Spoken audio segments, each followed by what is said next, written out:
All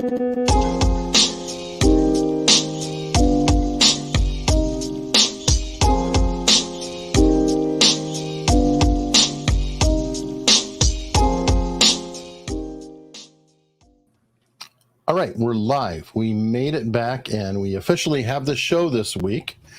I was going to do an intro video today. A lot of people have seen it going around with Biden and the Congressional Medal of Honor winner. And Biden essentially put the medal on the guy. The guy's trying to interact with him, and Biden just completely walked off, leaving this hero standing there, crestfallen. And it just broke my heart so much. I was like, I can't watch that video another time. It was so horrible. I don't know. Have you seen that one? I have not, but from what I understand, he had to go to the bathroom, so that's where he left so quickly. Okay, well, fair enough. Not unlike you just now, when that's why. I love to sell it out. We're running a couple minutes late, and Eric had to go to the bathroom, just like Joe Biden did with the Medal of Honor winner. But, yeah, this is called teamwork. He'll just sell out the partner. No, I said go take a leak. I don't care. They're the ones that care if you're late. I don't mind. I could sit here all day. I just want to give a shout out to Tom Woolley, who was one of our benefactors down in Montgomery, a big benefactor of ours, and Alexandra Kinker, I think her name is, who made a sizable contribution to the book fund while we were down there. So there's others. We'll get to others. There was I forget the name of the Texas retired judge out of Houston. That woman. Remember her? And then she's amazing. Yeah, there's a bunch of people who I will find their names for the next episode and give a shout out to them for conduct above and beyond the call of duty. Yes, as a matter of fact, and if you guys want to watch the meetup where we did record a show live, it's on unstructured.locals.com for free. You can follow there for free and watch the episode we recorded last Sunday. And it was a cool one-off episode. We had Greg Bedell. He's the local DJ. Mark appears on the show every Thursday which I did yesterday, uninterrupted, by the way. There were no the phones worked? There were no technical difficulties yesterday, surprisingly. Well, because they said, okay, the event's over. The phones can work now. We don't have to sabotage. What we talked about when you post it, people will listen to it, but there's going to be a 3-day mega event in Montgomery honoring the 100th birthday of Hank Williams, which is what I wanted to bring up on the show yesterday, which I did. And that's going to be a 3-day event at the former Jefferson Davis Hotel, which is now called the Malcolm X Inn down there in I'm kidding, Eric. I'm kidding. Well, I don't know anymore. Eric, come on. I'm making it funny. Okay, but it actually was at the Jefferson Davis Hotel. Okay. But yeah. So anyway, 3 days honoring honoring Luke the Drifter and Hank Williams at the same time down in Montgomery. But if you want to see it before the birthday, check out our episode from 2 days ago on Wednesday. Yeah, definitely. And by the way, part of the reason I have trouble is it's like satire's dead. Half the time, that there's the Babylon Bee and there's also Not the Bee, where they literally publish, these are stories that read like satire, but they're real. To be or not to be. I mean, he was called the hillbilly Shakespeare, ironically enough, regarding to be or not to be. So it's kind of apropos. Absolutely. But what do you have for us today, almighty Hunley of the gods? What do you have on the list there of items in the news? Items in the news. You know what? I'm going to kick off. Chad Huntley and Brinkley. Oh, cute. I'm going to kick off actually with a super chat because you've been discussing this on the side anyway. Fake media said Texas AG Paxton was guilty. Watched hearing live. His attorneys are killing them, especially Tony Busby. Voted Paxton. Figured guilty. He'd be convicted. Young Bush ran against him, and that's a no-go. So have you been following? Hold on. Let me. He says Paxton was guilty, meaning it's over, or? No, his attorneys. I think he's saying Paxton's attorneys are kicking their ass. In an ongoing trial. Yes, or hearing. Yeah. Or hearing. I don't know what it is, but Maybe our Texas friends could fill us in on the blow by blow. Maybe it's hard to cover everything. I need like 5 satellite dishes now on my roof to try to cover world events. Yeah, it's I need like different regional dishes and African dishes, and then all kinds of things are going on simultaneously. African dishes. That's funny. No, I mean there's more coups in Africa right now. I'm half joking, but there's more coups, there's more activity. The reason you're not hearing about Africa is because there's so much going on. So I'm only half joking about that African thing. No, it must be more of our brilliant foreign policy that's happening at the moment here. But there is some good news. I always love it when they see the light, when, they have a decision. Hank Williams, I saw the light. Hank, well, yeah, we'll keep reaching back to that. But in this case, it is a Minnesota Democrat Party official. Wait a minute. What are you trying to pull, Hunley? This woman, she was very vehemently hated the police. What? Was full on defund the police. What? She looks like she's in a hurricane there. What's going on? Well, that's the headlines. What are you going to do? But it turns out that she hated the police so much, and then this thing like a carjacking happened. Oh my God! And I don't wish this on anybody, but here's her initial tweet from 3 years ago. We are going to dismantle the Minneapolis Police Department. Say it with me: dismantle the Minneapolis Police Department. As allies, what can we do right now? Listen and learn from our Black siblings and then amplify this message right now. In this moment, MPD has systemically failed the Black community. It failed all of us, on and on and on. Well, it turns out that after she gets attacked, beaten down in front of her kids, she wants to hold them in custody and prosecute them. Look at my face. Remember me when you're thinking about supporting letting juveniles and young people out of custody to roam our streets instead of holding them accountable for their actions. Well, the irony is endless, of course, but I will point this thing out as being from Hollywood. That's fake blood. And no matter what happened to her, the police did a police report on her, so her leg was injured or whatever. But if you could close in on that photo, I'm not disputing that this happened to her, but in that photo, that's fake blood. And it does look watery. Nobody bleeds like that, my friend. That's Hollywood blood. And it's splattered on there like it was splattered on her by herself after the fact. I'm sorry. I still, she was obviously, they say the famous line, a conservative is a liberal who's been mugged. Well, you couldn't get a better example than this. And I'm not disbelieving her. I'm just saying that is fake blood. Whatever her story is, I'm not disputing her story. But that is some add-on makeup for a photo. It does make you wonder the why. Why would you do that? I have no idea. You've got a police report. You've got the no idea. No idea. Who knows what the dingbat chick out of Minnesota, bro? I mean, who knows why she wanted to defund the police in the first place? Now all of a sudden we're supposed to take her as a rational human being. But I don't know her psyche, but that is fake blood. That is too funny. But either way, I always like it when people see the light, however it happens. And what worries me is Hank Williams. Does it have to come to that? Is every council member going to have to suffer that, or some relative before they finally go, oh, you know what? Maybe this is not the best idea in the world. Maybe we should say that crime is illegal. Well, look, the thing that comes to mind, you can check out one of our episodes, but the Lindbergh baby kidnapping led to the death penalty simply because the baby was the baby of a celebrity. So that's what it does take in our culture. And I believe when I described this last week on Twitter, I think it's in the air right now, there is going to be another Manson-like attack on celebrities coming very shortly. Not that I'm wishing this. No. It's just in the air. It's just, you can feel it out here. You can feel it in the culture. There is going to be a Manson 2.0. I'm predicting it now, of some sort of incredible violence against some celebrities. I don't know who they are or who's going to do it. It has nothing to do with Charles Manson. I'm just saying there's going to be attacks are brewing on celebrities, and you could see it in the culture. They're throwing things at concerts now, hitting the celebrities on stage, knocking them out. It's going both ways. I think 50 Cent through his microphone hit a woman in the head the other day.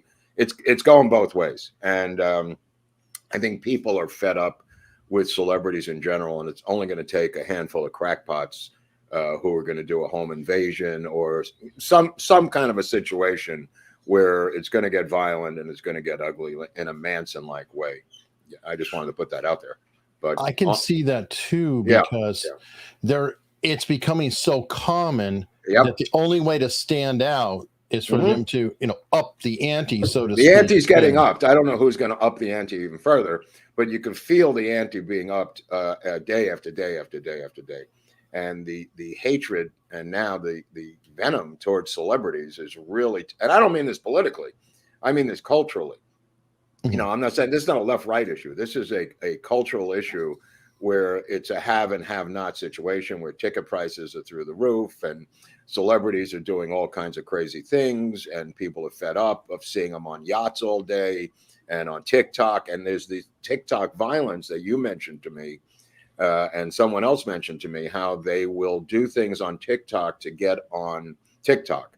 And it happened to me a couple of weeks ago here in LA. An entire crew rolled up on me, having nothing to do with me, but they were trying to incite me to do something. And it was a crew trying to record stuff for TikTok. And this is yet another amplification. A guy had a giant dog with him, and the whole thing was really off-putting, but it's become like Clockwork Orange is where I'm going with this thing. I mean, we're really living in a Clockwork Orange, Malcolm McDowell world now, and it's going to take just a few more beats in the zeitgeist to amplify this to Clockwork Orange time or Manson time, one or the other. You could choose either metaphor, but you could feel it coming in the air. Yeah, I mean, well, in that TikTok, I mean, there's this one particular guy. He goes in, invades houses. Somebody's doors are locked. He just walks in the house. And then there's other people who are doing like carjackings. It's like back. Get in the car. Not only that, they're closing roads. That road that was closed to Burning Man, where the Native American police force broke through with their trucks, that got violent. And now you had the three people gluing themselves to the concrete yesterday at the U.S. Open, where their feet were glued to the floor. Anti-fossil fuel people. One of them, an Indian nuclear physicist, young guy, obviously graduate student, and you got the trio. You got the three of them together. Yeah, this is the head of acetone to unglue their feet. Stop the entire U.S. freaking Open for over an hour. People booing the shit out of them. This is no way to win and influence friends and lovers by disrupting something like the U.S. Open. And here they go. On the bottom, you'll see them being escorted from the building, the tennis stadium. But I mean, this thing is escalating so fast, and the political views are so divergent. The causes are not even political. Like I'm saying, this is obviously political. There's the Indian guy who's got a name, it's unpronounceable, but I found him on LinkedIn, and I actually found his email address because he's linked to a university. So there was a university email address for him. Another fanatical communist out of India. Yeah, there he is. That's the cat. Sayak, fill in your own genetic. That guy, yeah. That guy. That guy. Yeah, I'm not even going to try that. Right, but I'm saying this is going to lead to violence. When you're, blocking the highway and doing stuff like this, people have had it. They need to feed their families. They are getting out of their car and they're smashing these people over the head so they could get to work. I just saw a video on Twitter earlier of some dude who just picked them up and was throwing them and beating them. And I'm like, ew. Yeah. And they, they're chaining themselves together, and someone's just going to blow them up with dynamite, bro. And they'll probably be happy to go for the cause. But I don't know. I don't know. It's weird. Psycho. But yeah, speaking of not learning lessons. Or not reading the room, if you will. Your old friend, dude, Bobby Kennedy. Dude, it's so funny. You and I have been talking about this 2 months ago, right? Okay, so 2 months ago, I kept saying, what is his road to victory? What is his road to a nomination? Now he comes out with an interview where he says, I can't figure out my road to victory. I mean, how many times have I said this on this show? I can't support the guy because there's no road to victory. So in this article and in this interview, which is posted on this site, he talks about the fact that the DNC has rules that are blocking him out from ever possibly winning the nomination. You know, tell it to Tulsi Gabbard, tell it to Bernie Sanders, tell it to anybody else who tried to navigate through the DNC rules. He's either making this up or he's an idiot. I mean, there can't be. He's a smart guy, grows up in a political family. Clearly, he had to see what I was talking about a month ago, that there is no path to victory. Or have somebody next to him that would tell him that. No. He has to know this. This is insane. He's saying in here, if you read it, that he can't go back to his donors anymore because now they're asking him, by the way, for the $1 million I gave you, what is your path to the nomination? So he apparently says, I have no answer to that because they're changing the rules, or the rules have not really changed, but there's no path to victory or nomination for him, which is what I said from day one, Hunley. I mean, we could go back in the show from a month and a half, 2 months ago to show this. I mean, it's insane.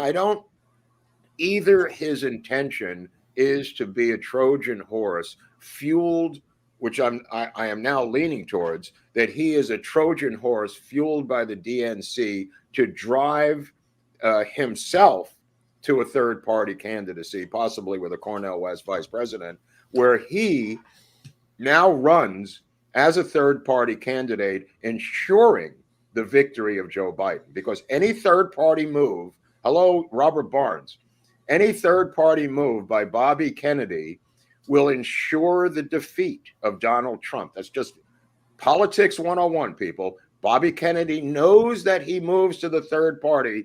It ensures Biden's victory. He'll take in the 20% that George Wallace took in, that Ross Perot took in, that every third party took in. He will go down to defeat and then run in 2028, which is what I think he wants to do anyway. At the same time, he'll be a hero for defeating Donald Trump. Biden will be reelected, and that's how it's going to turn out, because that was inevitable from the beginning of his candidacy. In other words, you can't take in all the money he's taken in and just go, hey, I tried. I couldn't get through. Thanks for the money. I really tried. And they go, well, what about a third-party candidacy? Nah, not interested. I know you gave me $150 million, but I can't be bothered. I'm going to go play tennis. That's not an answer. He has to run as the third-party candidate. Why he even bothered on this thing, this crazy thing, which is obviously a plan that he has to be a third-party candidate. This insanity, I mean, the guy knows how politics works. His father was the campaign manager for his uncle, okay? He knows exactly how this works. So the entire thing was a scam, running as a Democrat who believes in the party. I'm going to take back the party. It was all a crock of shit, every single bit of it, unless he's mentally retarded, which I know he's not, and then all bets are off. He has to run as the third-party candidate. And what does he do? He's no fan of Trump's.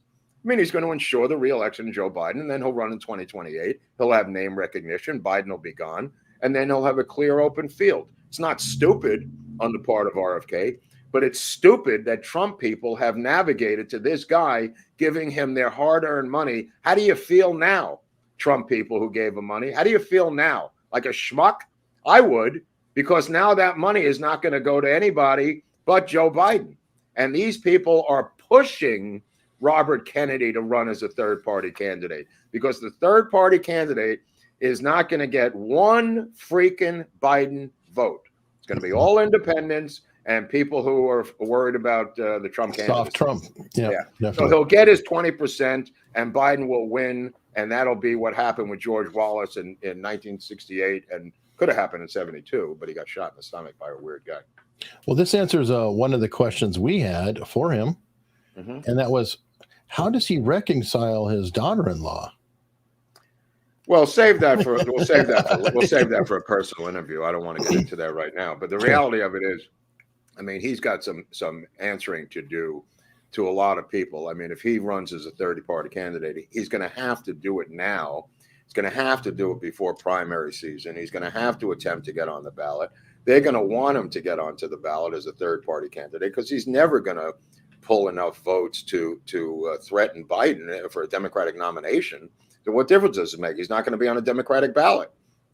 You know, where does he's going to run as what? I suggested half kiddingly Cornel West, which is not that bizarre for him because it would be a black guy with him and a progressive with him, basically as a moderate compared to Cornel West. And you could outflank Biden from the left and the right within the Democratic sphere.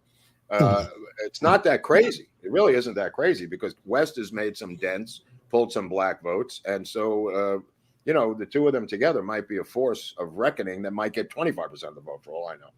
Yeah, the problem is that same guy gets in again. Which may have been the plan from day one.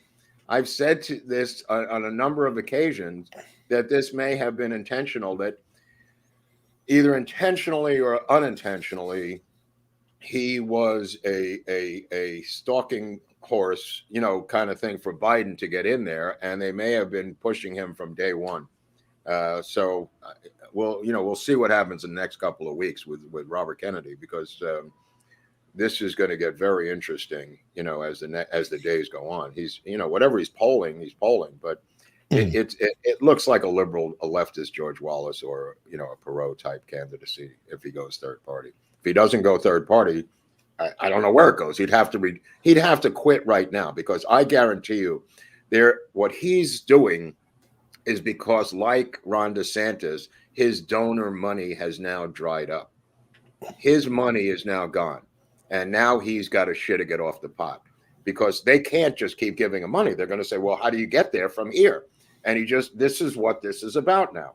This is what this is about. I can't explain to you. You just have to keep giving me money and have faith that Biden steps down. Well, you know, business people are not going to do that. You know, Biden doesn't look like he's going to step down, Eric. You know, so that's a fluke. That's a Hail Mary, bro. Yeah, it's kind of funny, too. It's almost like Vivek was put in there, too, as a stalking horse. And he's unraveling now with footage coming out. Like, of all people, as a young man, he's seeding questions with guess who? Pete Buttigieg. Yeah. I mean, it's like, whoa. Dude, like I said, we have to clear the field. It's got to be Ali Frazier, the geriatric version of Ali Frazier. But it's got to be Ali Frazier. We got to get the midget wrestlers out of the ring. We can't have this money flying around to all these minor fringe characters. We can't have these debates, eating up CNN and Fox time. It's a waste of everybody's political time. We don't have that luxury. The republic teeters on the brink of destruction, folks. We need to focus on the two major candidates. 2028, knock yourselves out. My mother will come back from the grave and run. Who cares? But right now, it's got to be two guys. That's the system. That's the system. If this guy declares for a third party, you know, Katie, bar the door. We're done. We're done. That's it. That is bad news. But you know what is good news? What? We have a sponsor. Oh, really? Yep. Tell them what they've won, Bob. Ever searched your name online and found your personal details exposed on public sites? That's the work of data brokers who profit by selling your info to robocallers and spammers. Enter our sponsor today, Aura. Aura identifies and confronts these brokers, submitting opt-out requests for you. By law, they must comply, but they often complicate the process. Aura simplifies this for you.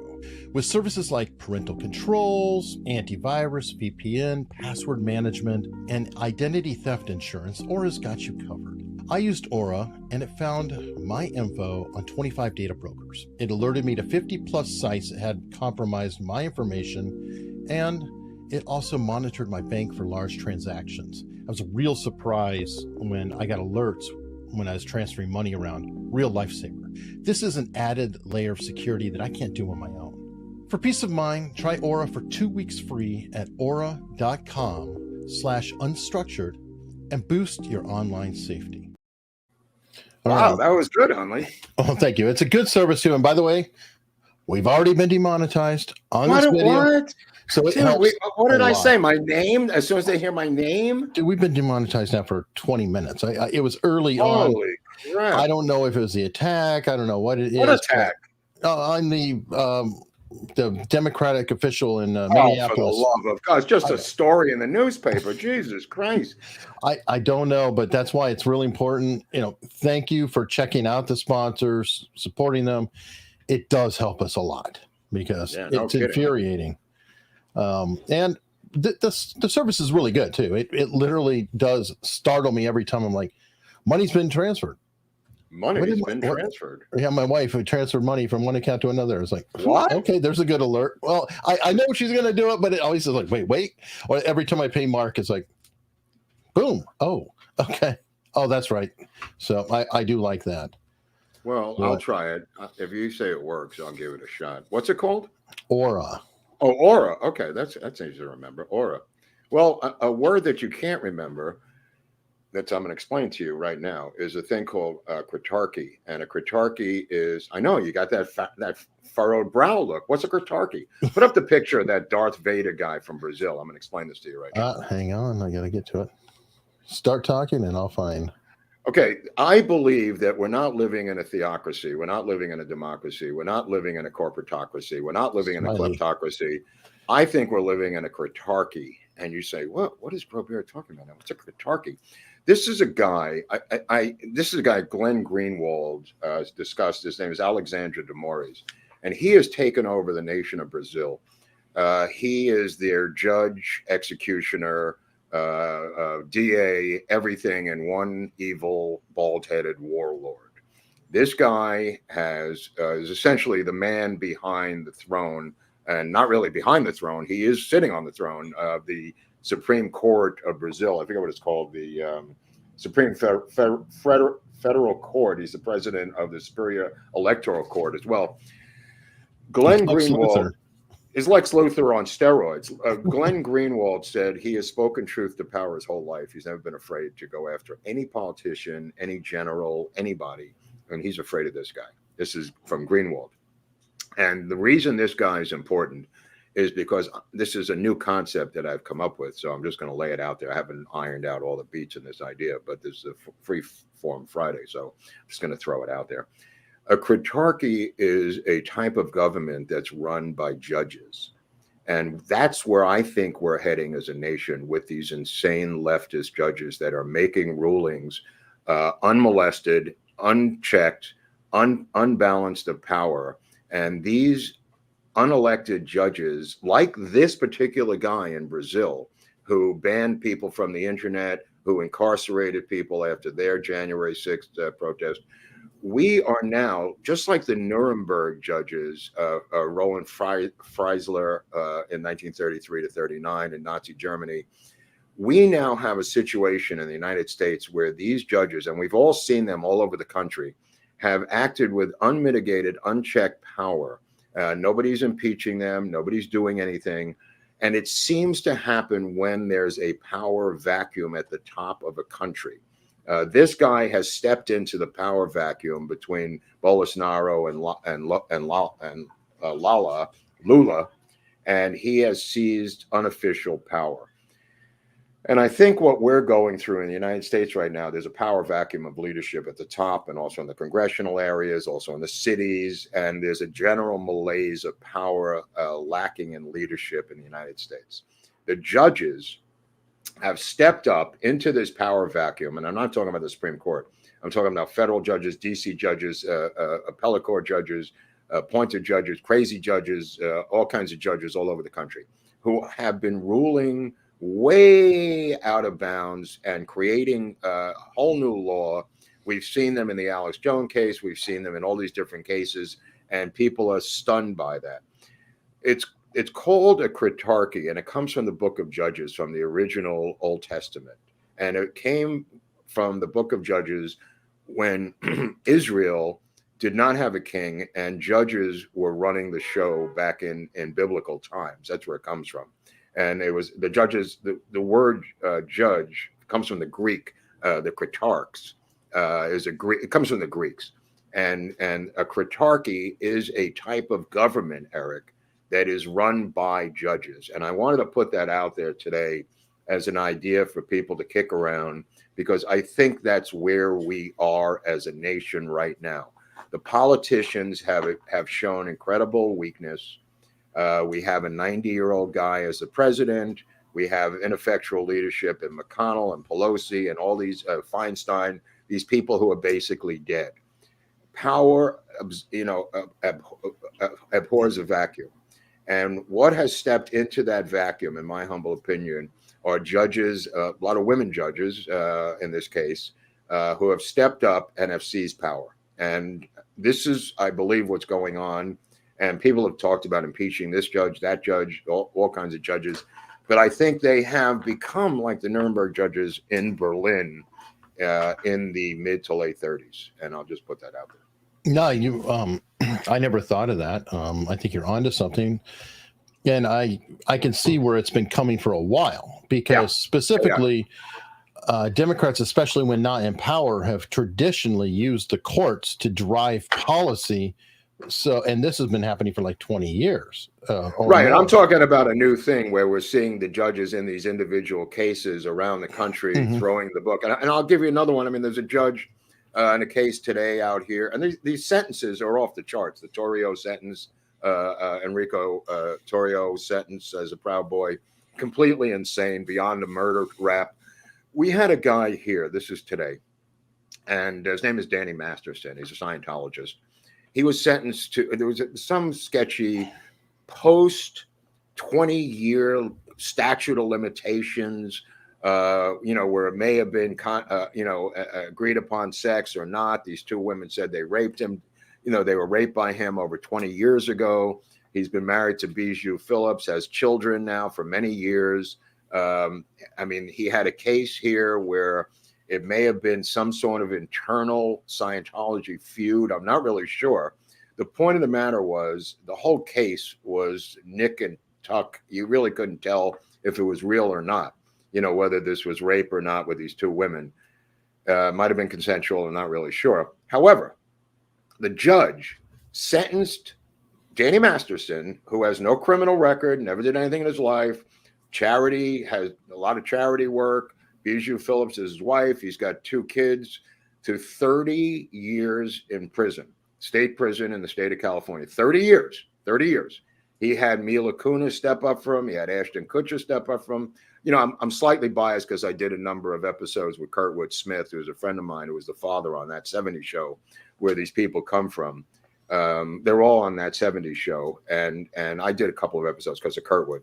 But that's not even the point I'm trying to make. What I'm trying to make is these draconian sentences are so off the freaking charts, while murderers and BLM and other people get off scot-free.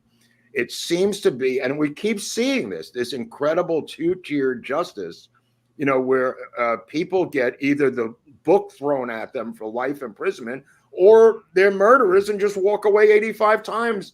I mean, look at this guy, people in New York. I mean, they just keep getting sentenced and released, crime after crime after crime. Somebody does something, they get life in prison all of a sudden. I mean, the Masterson case is just a staggering sentence. Staggering. I heard it was actually a life sentence with 30 years before he could get parole. That's right. So even actually more, because I don't know who would get it. And it's astounding situation of judicial abuse, in my humble opinion. And I'm not, saying it's right or wrong in the particular case. It's just another example of this massive attack on white males across the country. They're almost like a human pinata at this point, for any crime they're involved in. Danny Masterson, whether you like Scientology or not, has led an exemplary life. I don't know about these 2 rape cases. They seem rather sketchy to me. They were beyond the statute of limitations. That was reversed, obviously, because of Me Too. Now you can go back to the 1800s and have charges brought against you. They're saying believe all women, but we only believe women that we want to believe. At some point, something's got to give here. Oh, okay. What difference does it make at this point? Anyway, well, trust me, I don't need it to be adult. I just want to put that out there. The second story, there's just a couple of Hollywood things I wanted to clean up. There's a strike is still going on, and Bill Maher was talking about that the writers and actors don't have a leg to stand on, and he's right. They have nothing to negotiate with. He said Netflix is never running out of inventory. It's not like anybody's hurting for product. In other words, if you go on strike in a hospital, you can't get in the hospital. Okay, that's bad. You get on strike on the bus, you can't get on the bus. There's nothing missing from the culture. I mean, what is Netflix gone? Or is there no channels anymore? Who gives a shit that Jimmy Kimmel's not on at 11:30 at night? Now I understand the other guy gets drunk so often. Who's the guy at NBC? Jimmy Fallon. Jimmy Fallon, apparently his entire staff has turned against him. Don't worry, though, Mark. The 5 of them have created a podcast, and they're going to take over the world. The Bill Maher situation. I had a friend who was a writer of Bill Maher, and I almost became a writer of Bill Maher, which is I don't know if I covered that story in another episode. That's right. We did, right? Yeah. But a friend of mine was a writer of Bill Maher, and sitting around the writing room. This is Bill Maher says he loved. The reason I mention is because Bill Maher this week said how much he loves his particular writing staff. That this is not related to him, his staff. He loves his staff. Sure. But he came into the writer's room one day, and he said, "What do you have?" So one guy said, "I got this," tells him a joke, and he's got a bucket of Colonel fried chicken, Kentucky Colonel fried chicken. Bill Maher does. And he takes a piece of chicken, throws it, and hits the guy in the face. He goes, "That's the worst effing joke I ever heard." Right? That's how much he loves his writers. I just want to remind people as to who Bill Maher really is. He's the guy who has a towel wrangler. You go, well, what could a towel wrangler be, Mark? He's got a leather-bound collection of Playboy, and he masturbates before each show to relieve the stress. And then the PA's got to go in with the towel and clean it up. That's what Bill Maher is. That's from Inside Hollywood, folks. Wow. Oh, my God. And I was going to ask a question about him. He's got his show Club Random now, which is a YouTube podcast. And I'm actually curious if he's going to wind up making more money on his Club Random than he is on his HBO contract.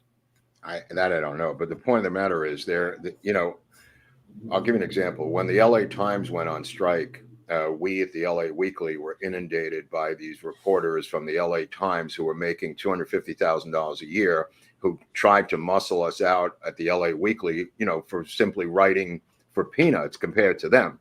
The same thing is now happening with Hollywood. These guys who are making a fortune are now moving over into YouTube and other areas because they have mortgages that are huge and blah, blah, blah. So every time, I'll just give you another story.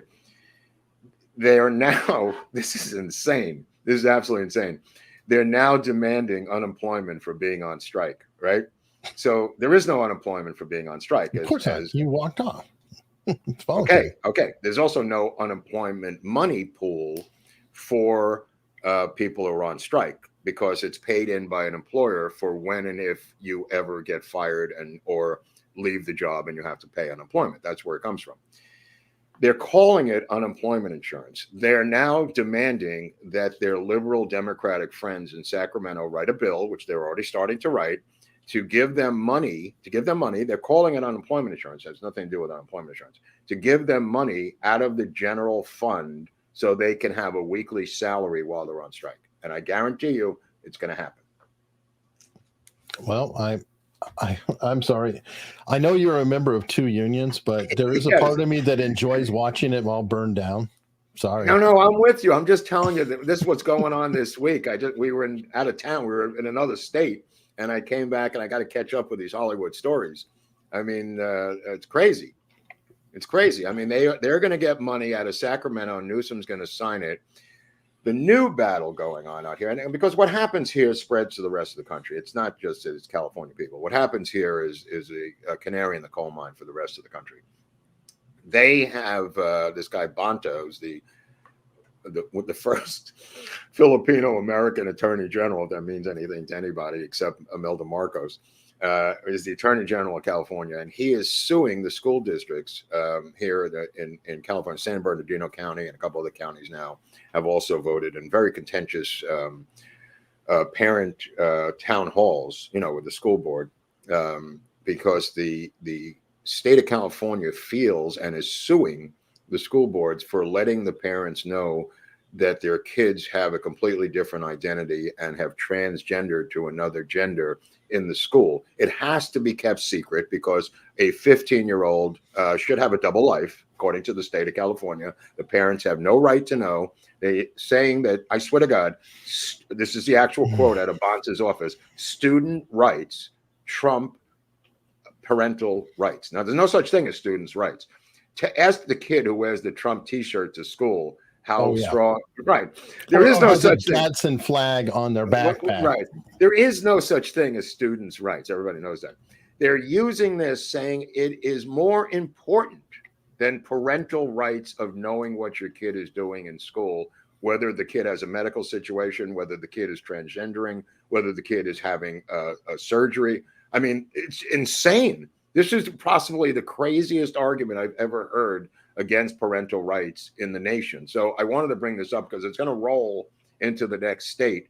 They're suing, and now a judge, to get back to the judge theme, judge in California ruled that San Bernardino County has to stop telling the parents about the students until this is resolved in court, which may take years. Well, I mean, that's got to be. Is this the Orange County story that you shared here? This is the second. This is the next. This is the next school district. The first. This is the second one now. This happened today. Yeah, the Orange Unified approves the same thing. The schools are approving it, and Newsom and Bonta and the judges in California are freezing it. That your parents should know what you're doing in school.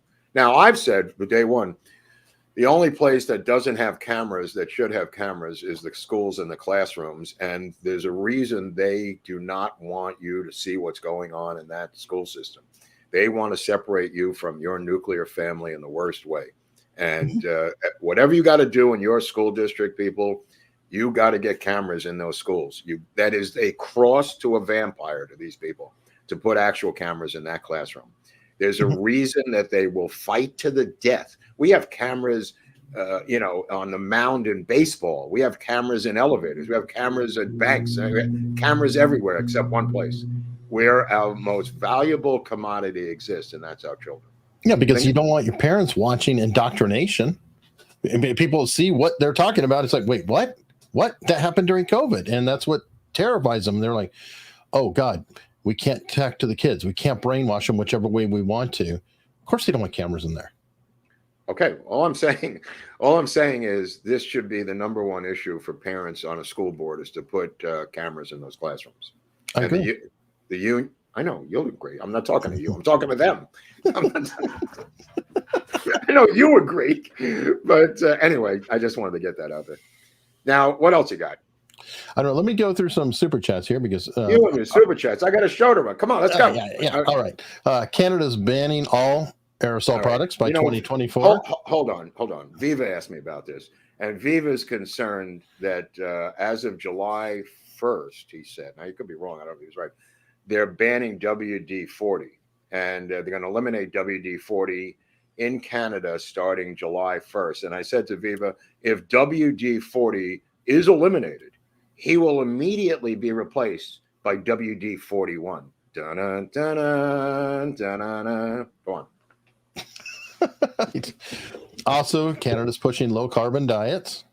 Low carbon diets or low carbohydrate diets? It could be both, because I'm sure there's carbon. What's a carbon diet? I don't know. It could be just low carbon usage, like they're trying to do in California, all that bullshit, right? Which is a joke. Ross Brand is at Icon, which is what's that? Independent Podcasters Conference out of New Jersey. I actually met him there a couple of years ago. Great show with Joe Pardo.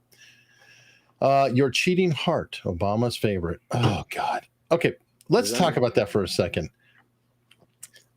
We like Tucker, but where is he going with bringing this guy on who is pretty much discredited, I think, by everyone? And also, who cares? I mean, maybe he did, maybe he didn't. But why is Tucker doing that? How is that moving the narrative? I think it has more risk to make him look stupid and to have it blow up in his face. What are your thoughts? My thoughts are he's trying to dismantle the unofficial president of the United States by attacking his legacy, and I'm all for it. This son of a bitch hid his college records, his birth certificate, his master's degree, his medical records, every single record that he ran on in transparency, he has hid from the American people, and now including his sexuality, his drug use, every single thing, his memoirs of fraud. It's becoming apparent that every single aspect of this man is a fraud. And I don't begrudge Tucker for doing it, because this guy's legacy is going to be set in stone unless we begin to dismantle it. And if that's part of it, bring it on. Bring it on. I said on Greg's show yesterday down in Alabama when I was doing the radio show, I said, they tried to make him out to be the next Jesse Owens or the next Hank Aaron or an athlete, a super athlete. He used to play basketball with his sidekick, Love, at the FBI gym every day in Washington, D.C. Every day he went to the gym and he played full court hoops as president of the United States. And then every night he watched ESPN Sports Center because he had time to run the country, But these are two things that he did. And they tried to make him out as a Superman athlete, right?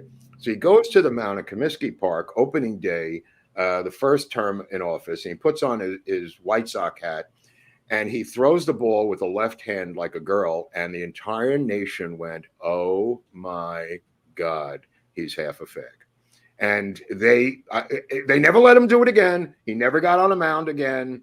And the throwing of the ball, whether it's George Bush or Trump or whoever does it, is an American tradition where they see your virility, your vitality, whether you have the ability to do this. And there's a lot to it. It's not just throwing the first pitch out at the beginning of the season. This guy threw the ball like a girl, and I heard the collective, "Oh my God," of the nation. And when that happened, and they never brought up his incredible sports ability ever again, Eric, which is why I mentioned him. Well, yeah, and you talk about that, and I do vaguely remember they made a big deal out of it. He threw a strike. So it's not only throwing the ball, but if they can throw a strike, then that... Right, no, I mean, I'm no fan of W for that matter, but I mean, he went onto the mound at Yankee Stadium after 9/11 and threw a perfect strike right down the middle of the plate. And the same thing happened with Trump, and Trump was obviously drafted by the New York Yankees out of the New York Military Academy as a potential first baseman for the Yankees. So he had incredible baseball skills too. But there's more to it. I mean, if I think it was W.P. Kinsella said in Shoeless Joe, the book, he said, and he had the character say it in the movie, he said, if you want to understand America, you have to understand baseball, and vice versa. And it's intricately woven into our culture. That's why the president of the United States throws out the first pitch every year, for the most part, of every season at some point in their presidency. But yeah, when I saw Obama throw that at Comiskey Park, I just said, "Oh my God, we're in trouble. We're in trouble." Hey, reaching back to the Montgomery meetup, one of the people there just sent us a Rumble rant, a Walfer, $200. A quick thank you for the meetup in Montgomery. This is not Gumbasto. Right. Was this the guy from Poughkeepsie? Yep. He's a state I love cop, this guy. I love this guy. Dude. One of the few people there that I'm like looking up to. Dude, that guy was like 6'7", bro. That's it, 6'7". And he worked as a DEA and some other stuff undercover. Mm-hmm. Yeah, he's talking to him. Fascinating guy. Thank you. Yeah, amazing career. Talked to him a lot. We met so many amazing people. I mean, it's just heartwarming, and it's comforting that there's like-minded patriots out there. That people aren't alone. We're in this together. We know there's a problem, and we can talk. Well, speaking of talking, down in the South, there's a Walmart in Atlanta, and apparently it's been robbed so many times that there was nothing left, so they burnt it to the ground. The thieves. I didn't know about this. The mayor, some cat named Andre Dickens, God knows what this guy's about down in Atlanta. He has indicated, as has Walmart in Atlanta, in this neighborhood, has lost $3 billion, okay? the retailers have lost $100 billion nationwide. 100 billion, that's higher than the GDP of many nation states, and yet it goes on and on and on. They will not use the Groubert security door device. They will not shoot to kill. They will not stun them. They will not throw a net on them. They'll fire your employees if you interfere with them. It's up to $100 billion in losses. Okay. So they're reopening the Walmart in Atlanta in May of 2024 because it was burned to the ground or partially burned or whatever they're doing to renovate it. And here's the twist of the story. You ready? They're putting a police station in the middle of the store. you can't make stadium. What? It's like the stadium. Don't they have a police station under some of the baseball stadiums? At Dodger Stadium, they do. Yeah. Not a police station. They have a jail. Okay. They're putting a precinct inside the Walmart in Atlanta to try to stop this from happening. This is not to be confused with the Wyoming sheriff who's rounded up and sworn in a posse to go after shoplifters in the stores in this town of Wyoming. So that's a separate story. The Atlanta story is that they're going to have a police precinct inside the Walmart. It saves time, dude. It saves a lot of time. Shooting in aisle 3. Sergeant Belliface is shooting in aisle 3. I mean, this is crazy. I kind of like it though. That definitely. I heard a story about Walmart yesterday. I haven't been able to confirm it, but I find it encouraging in another way. You know how they've been moving to the self-checkouts all over the place? You know what? I had a problem with that. Go on. Well, they're starting to remove them because they're losing so much merchandise from people not actually scanning the shit and throwing it in bags. Dude, there's video of guys backing their trucks up and help. I mean, scanners. I went to that Walmart where we were in Montgomery the night before I left, and I had to pick up like 2 items. I went 20 minutes before they closed.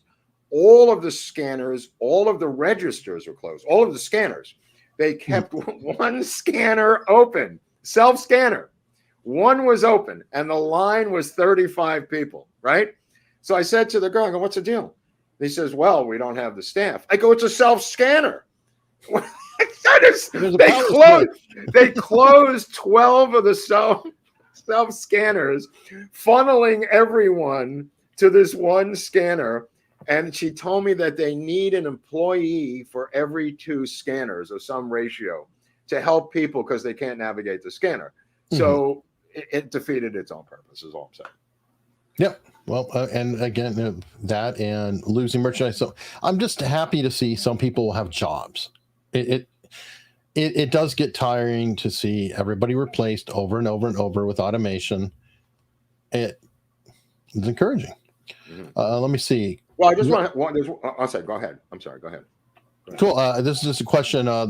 Did you see the Robert Malone Substack saying that Eli Lilly, the drug company, killed Kennedy? Your thoughts? I don't have any thoughts. I didn't see it. It's a crazy idea. There's one more Hollywood story. There's a film out of Denmark. This is not a Hollywood story, but it actually is because I predicted this would happen. There's a guy, Mads Mikkelsen, is a famous, great actor, Danish actor. He's in a bunch of stuff. You've seen him before.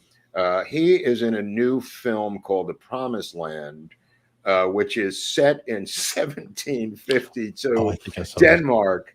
It's a 1752 Danish film based on some obscure true story called The Promised Land, right?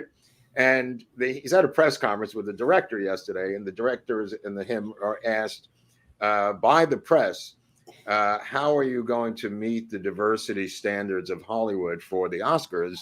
And Mikkelsen just starts laughing. His ass off. I saw this. Right. He just starts laughing. And the guy is dead serious. And the reporter is dead serious. And he says, you have no diversity in your movie. And the director says, well, sir, it's set in 1752 Denmark in like the Stone Age. And I had predicted this would happen. And here it is right out of the gate. They're claiming that they can't get nominated for anything because they don't have disabled people and minorities, and it's not just a minority. You need like a third of dwarves and disabled people, minorities, women, everything on the earth, smushed together into a period piece from the 1750s. I just don't know how you raise money for that film, which is, multi-million-dollar film, knowing you have to tell the investors we can never win an award. I mean, it's real. And I said it's going to put the damper on films. We're not going to see what we're not going to see, because we're never going to know what didn't get funded. But if Sure. and somehow this got funded probably because of Mads Mikkelsen's star power in that area. And other films are not going to get funded because the investors are going to say, I have no chance of recouping my money, because the Oscars will give you a huge bump if you win, if you're eliminated right out of the gate. So we may start seeing, like, African-American cavemen and stuff of that nature in various films, is all I'm saying.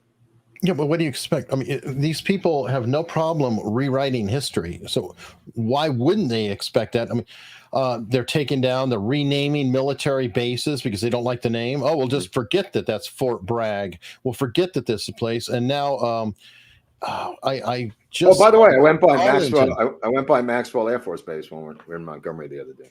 Okay. I meant to tell you.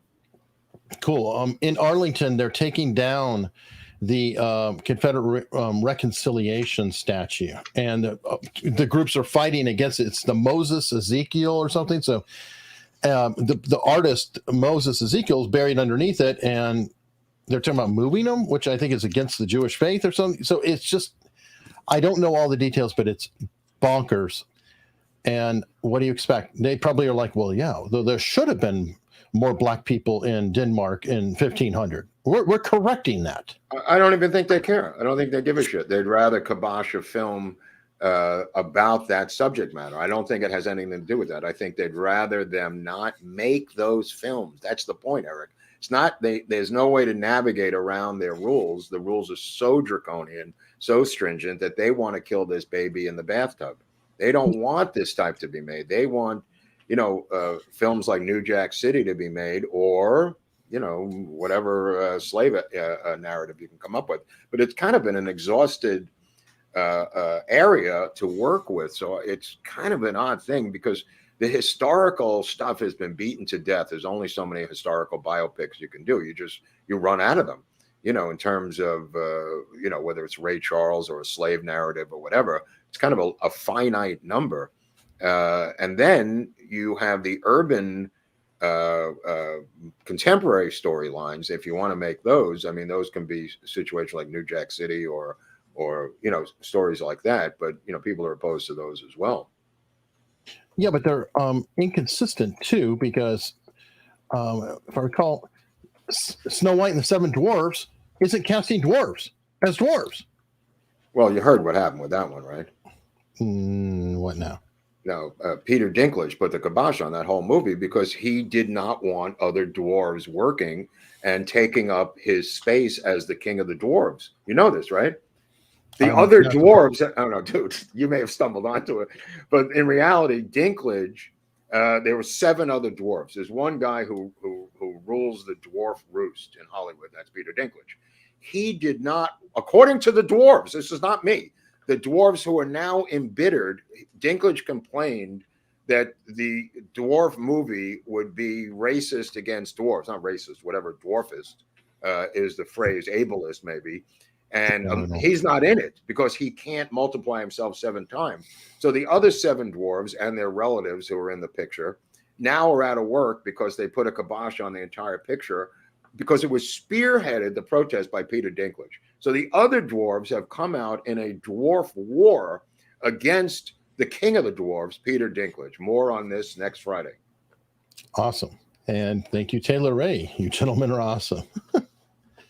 To Kennedy, do you have an opinion on Badgeman, and is a trajectory possible? Doesn't exist. I mean, there was a shooter there. I don't think a guy, this is just my opinion, would wear a full-on Dallas police uniform to shoot the president. I think he might have had another outfit on. Call me crazy. Fair enough. Another person who was at the meetup, Pamela Clifton. Oh, yeah, she was there, right. Oh, wow, thank you. And it was wonderful. Good time in Alabama. I have cousins and an aunt who live in Birmingham. Okay, great. That's cool. Yeah, she was a sweetheart. She was at both events. Right. Wow, thank you.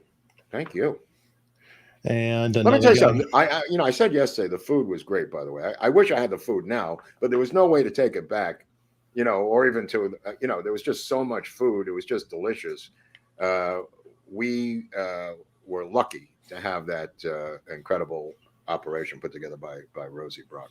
Yeah, I almost feel guilty though, because we broke her. She was working so hard. She was a mule. I mean, it's incredible.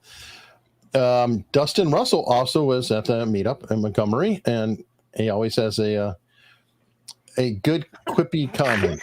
This guy kills me. That's great. I think he lives in Ohio. I think Yes. he lives in Cleveland or something, because he was telling me about the political situation in Cleveland. Very interesting. Amazing guy. Okay, Sergeant Willie's saying, you know what I always say, nothing a couple pounds of C4 couldn't cure. I think that's early in our conversation. Probably true. No kidding. Dick Dickerson, unfortunately, I don't see a peaceful way out of this. If we were to follow our forefathers, where do you think the next Lexington and Concord will take place? I don't know, but part of my narrative when we were down there was, people were not complaining. They were just saying, what am I supposed to do? I got 4 daughters, a 401k. What can I do? And I just said, everybody had that when they did the invasion of Normandy.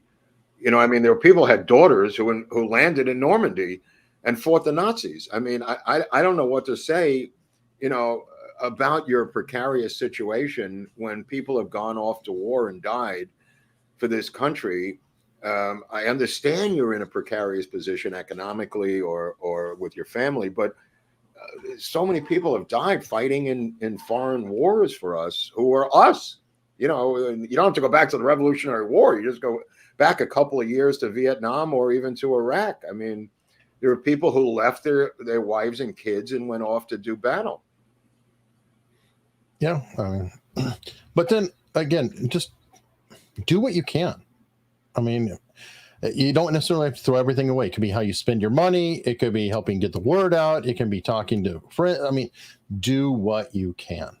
I mean, it may or may not be enough, but it's all better than nothing. Let me see. BTK, is Vivek the anti-Trump Trojan horse? Mm-hmm. Yeah, kind of. It could be. I mean, I've said this for over a month now that these people can't win. There's no avenue for them to win. There's no chance of them to win. They can only make him lose. Whether you think it's intentional or not, it's irrelevant. They could be, as Stalin said, useful idiots. Yeah, for sure. Let me see what we have. Another story. Boom. Got the U.S. Open protest. Oh, you've got this drag queen story. What is that? Yeah, that story is crazy. This is a mayor. No, the school board, the principal of the school in the middle of Wyoming, I think. This person, now that's the other one. This is now the principal of the high school in Wyoming. This is the new principal in the middle of Wyoming, because they had nobody else. There was nobody who could be the principal of this school. Now, this is a sister story. This is, I think, the head of the school board is this guy. Superintendent, Oklahoma. I take that back. Oklahoma. I don't know what's going on in Oklahoma, but this is insane. This is crazy. You had the guy with the giant breasts who finally took them out, who kept saying, remember the guy with the gigantic breasts in California? Had the prosthetic breasts? Z man or whatever. Yeah. Okay. He has now shown up with police protection, although there's nobody threatening him, in a police car to go to school dressed as a totally normal man, and no explanation, dressed like that for a number of years, claiming that those were real breasts. Nobody removed him from the job, obviously completely insane. And now he's reverted back to dressing like a regular man as if nothing happened. And we're supposed to call him she. But still call him she. Oh, is that true? Or still call her she? Yeah, no, because that's how they reference the individual is she. And these are around children. Here's my question: what is a bridge too far? What is it? If a woman teacher or a male teacher comes in with a giant prosthetic penis, is that too much? If you make up a story or do this, is this too much? Somebody has got to come up with guidelines as to what is too far out to be acceptable, because there seems to be no limits anymore. There seems to be no limits. Nothing has any limit. I mean, at some point, there's got to be some guardrails here regarding the children, at least. Never mind the society. I mean, forget about the society. I'm talking about the school system. Wow, crazy. I don't know. It started with Drag Queen Story Hour. Now it's just Drag Queen. Well, I think it was what's his face, that guy that Chris Rufo, who stumbled onto their internal memos. Remember, Eric? He did a whole segment on the fact that this was all intentional. This was all divisive. This was all to break up the nuclear family. This was all well planned. They went from a nightclub to kindergarten. It went from adult entertainment in a nightclub to kindergarten literally overnight. Yeah. I mean, it's the sad thing is a lot of people don't want to talk about it, but it's all about consent. And that's a very dark path that people have to go down on their own. I can't talk about it on YouTube, but a lot of people want to talk about it. Well, we can't because we're on YouTube. That's a great explanation. But we can at the next meetup if you want to go there, wherever the hell that's going to be. And we also share on locals. Oh, yeah, locals. That's the answer, is locals. Hunley. You stumbled onto something. They should go to locals, because then we could say whatever we want on locals. Pretty much. I mean, it's... Well, what is locals, huh? Oh, there it is. There you go. Because a lot of people don't know what local. I didn't know what locals was, when we started. Yeah, and a lot of people do ask that. I don't have a perfect answer, but it is kind of like a private Facebook group that it's similar in that manner. People who are paid supporters can post and comment, etc. People who are just members can, still watch the content. Things like this show right now, what you were watching, let's say you want to watch it tomorrow, you don't want to watch it with ads on YouTube, you can watch on locals. Whoa. And there will be no ads. Whoa. Other contents there, I do a weekly show there called The Grill Stream, and we also put up extra content, like Mark's got screenplays up there.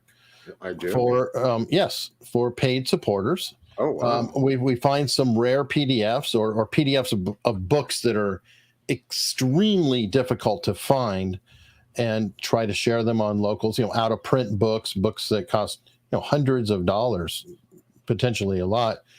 And bottom line, it's a community. It's only $5 a month, $55 or $50 a year. It helps a lot. And if you don't even want to pay, that's fine. You can still get most of the material for free, just being a member.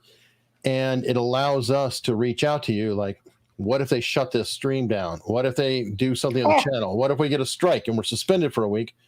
Well, we can always at least notify all the people on local. Well, right. If that happened, we could do a live show there every week. We could do 2 shows there a week. I mean, that's a great backup. And also Rumble, Eric, which we are on simultaneously. The Rumble rants are really picking up, and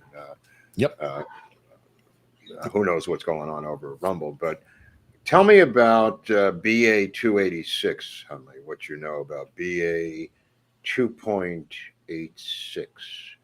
Not a thing, Mark. I didn't think so, Hunley. That's why I'm here. Okay, that's the new strain coming out of Canada, Eric. Okay, what is it? Another beer bug strain or what? No, it's the new COVID coming out of Canada that they're now, everyone in LA is wearing masks. You don't know what's going on because you live in a bubble. Everyone here on the plane, when I was flying back from Atlanta, on the plane wearing N95 masks. You think the world's, going back to normal. It's not. They're talking about lockdowns here. They're talking about mass mailings of ballots again. They're talking about the booster shot, which is coming out, I think, as Alex Jones had indicated. He was ahead of the curve on this once again for the 9 millionth time. He predicted this because TSA people had informed him.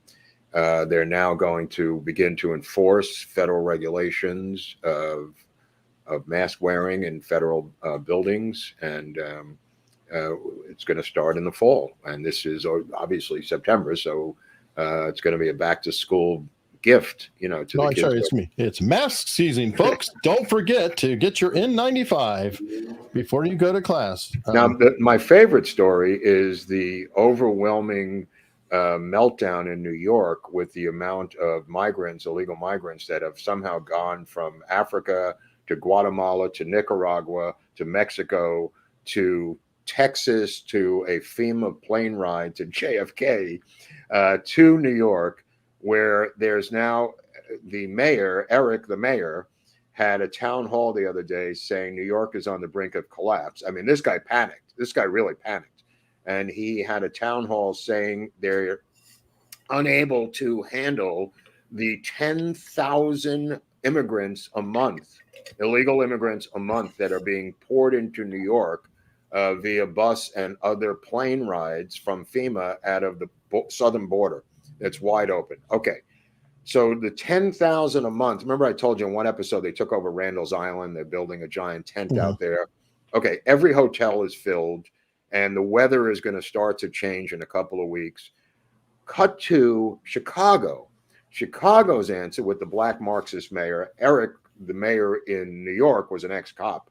So he's not a Marxist. He's an ex-New York police officer, New York City police officer. So he's a little bit more pragmatic than the mayor in Chicago, who is an avowed Marxist, and the mayor that I have here, a real Karen, who's an ex-Black Panther and an ex-Fidel Castro supporter. So that's the one I got. And a Scientology buddy too, right? And a Scientology buddy. Yeah, she's got the trifecta. The guy in Chicago has put thousands of illegal migrants from Africa in O'Hare Airport, where they live. They live in the, I don't know if you know this, they live in the terminal at O'Hare Airport. So when you come in, they're living in there. They're not passing through. They're getting their mail delivered to the terminal where they're using the bathrooms and living in there.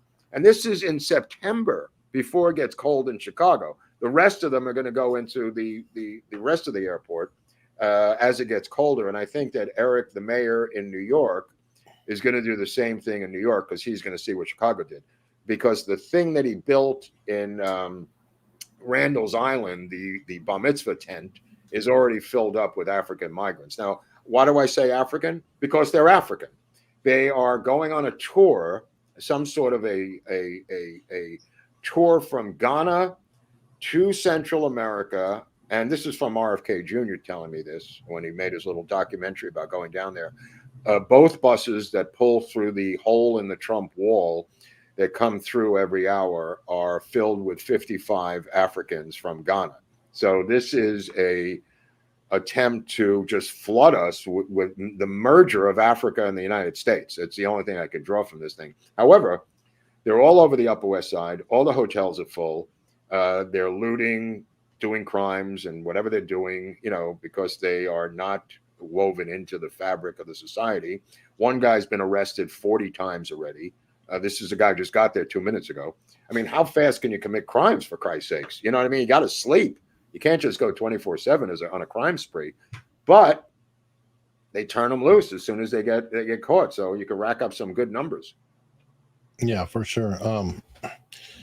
But don't worry, Biden has a solution. I don't know if you've seen this one. Which is what? Said Texas. Yeah, no, I was joking about that. I put that up on Twitter myself, and I said he's upset that they're going to the blue states. No, exactly. But that's an acknowledgement right there. It's yeah, I know. I'm going to shove them in the red states and make them suffer. Well, I mean, more. The irony is, in 2017, this LA, and I think 2017 or 18 in New York, they voted, legal voting, to declare their cities sanctuary cities for illegal aliens. Now they're crying like bitches. I mean, the irony is just breathtaking. It's like that defund the police chick who got carjacked. I mean, you can't make this up, people. I mean, you know, she's complaining here that Abbott is sending busloads of migrants every day to LA. And she's saying this is evil. And I'm going like, evil? This is what she said. Bring me your tired and poor, huddled, illegal masses yearning to breathe smog. And they are. And she's saying this is pure evil, like satanic evil. It's a sanctuary city. This is what you dreamed of, to Mhm. build the tiny little houses they can live in. Oh, yeah, yeah. Oh, Mark, you'll love this. I got some tips from locals. But Gray Jedi said a 70-some-year-old Texas Ranger just brought up Billy Sol Estes in the Ken Paxton impeachment trial. Woo! Yeah. Bravo. Billy Sol. We could play the song, The Great Ballad of Billy Sol Estes by Phil Oakes.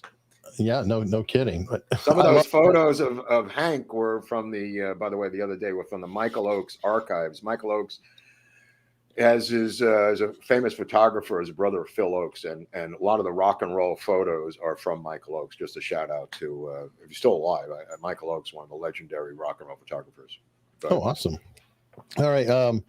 Steph K sent a tip. Celebrity culture is terrifying, dangerous, and makes people stupid. Agree. Okay. Fast Water. Mark, you probably know a lot of Democrats in LA.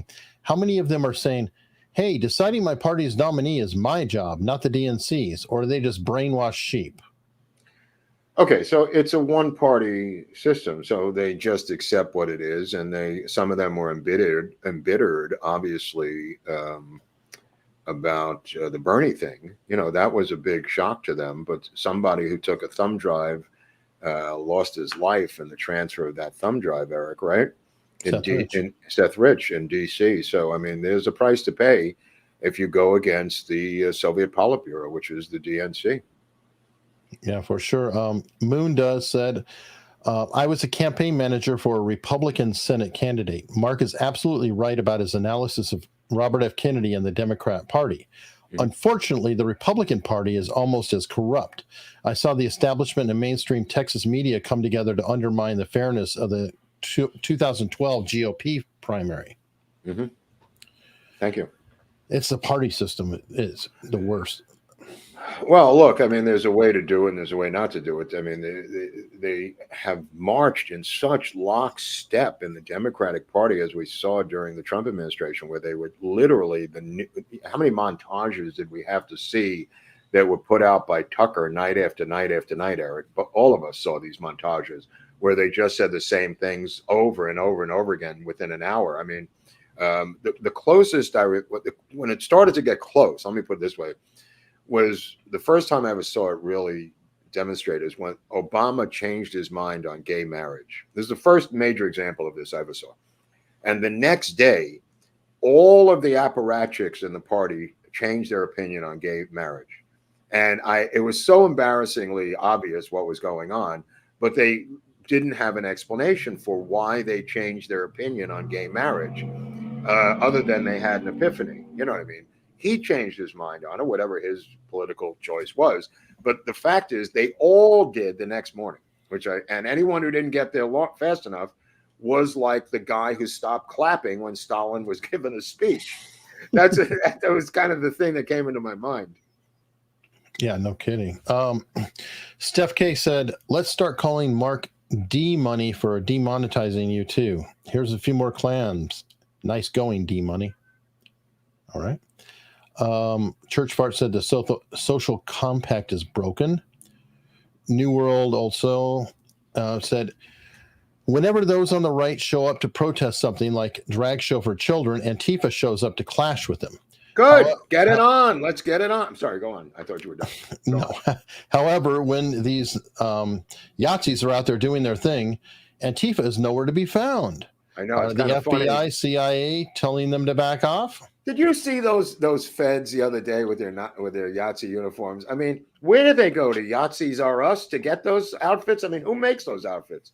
Where is their headquarters? Where is their newspaper? Where is their website? Nothing exists. Nobody bothers to ask these questions. The same thing with Charlottesville. No, the tiki torch, tiki torches are us. Yeah, I mean, that's where you get the torch. But I'm saying, where is the center of their operation? It exists in some sort of cloud-like world. What do they communicate by bongo drum? I mean, come on, people. These are feds.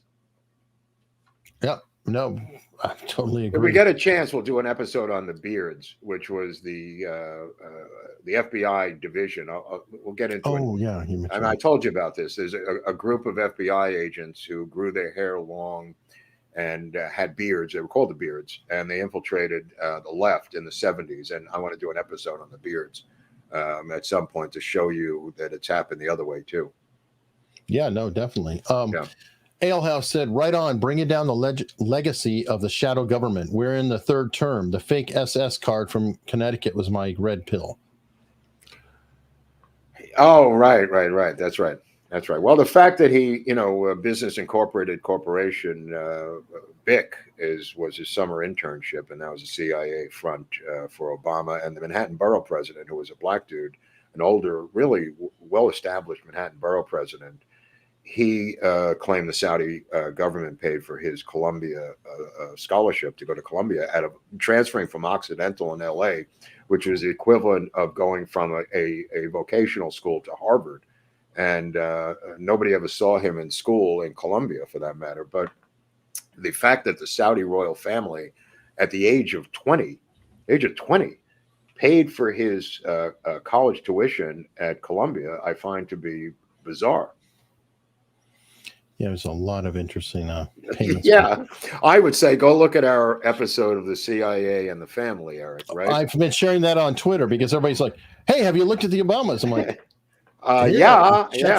check this out. And it's getting some legs. We actually got a mention on Dark Horse Podcast. What's that? Weinstein's thing? Brett Weinstein's show.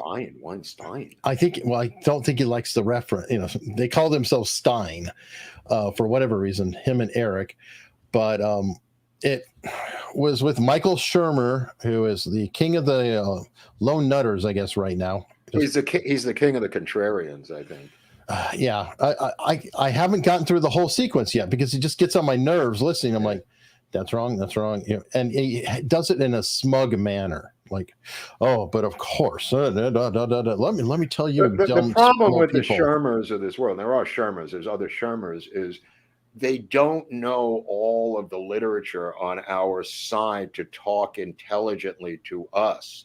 It's almost like some nutty 15-year-old kid in the garage arguing with an auto mechanic. They don't know anything about the literature. They don't know anything about the documentation. They don't know all of the stuff that a D. Eugenio knows or a Vince Palomaro knows to have an intelligent conversation.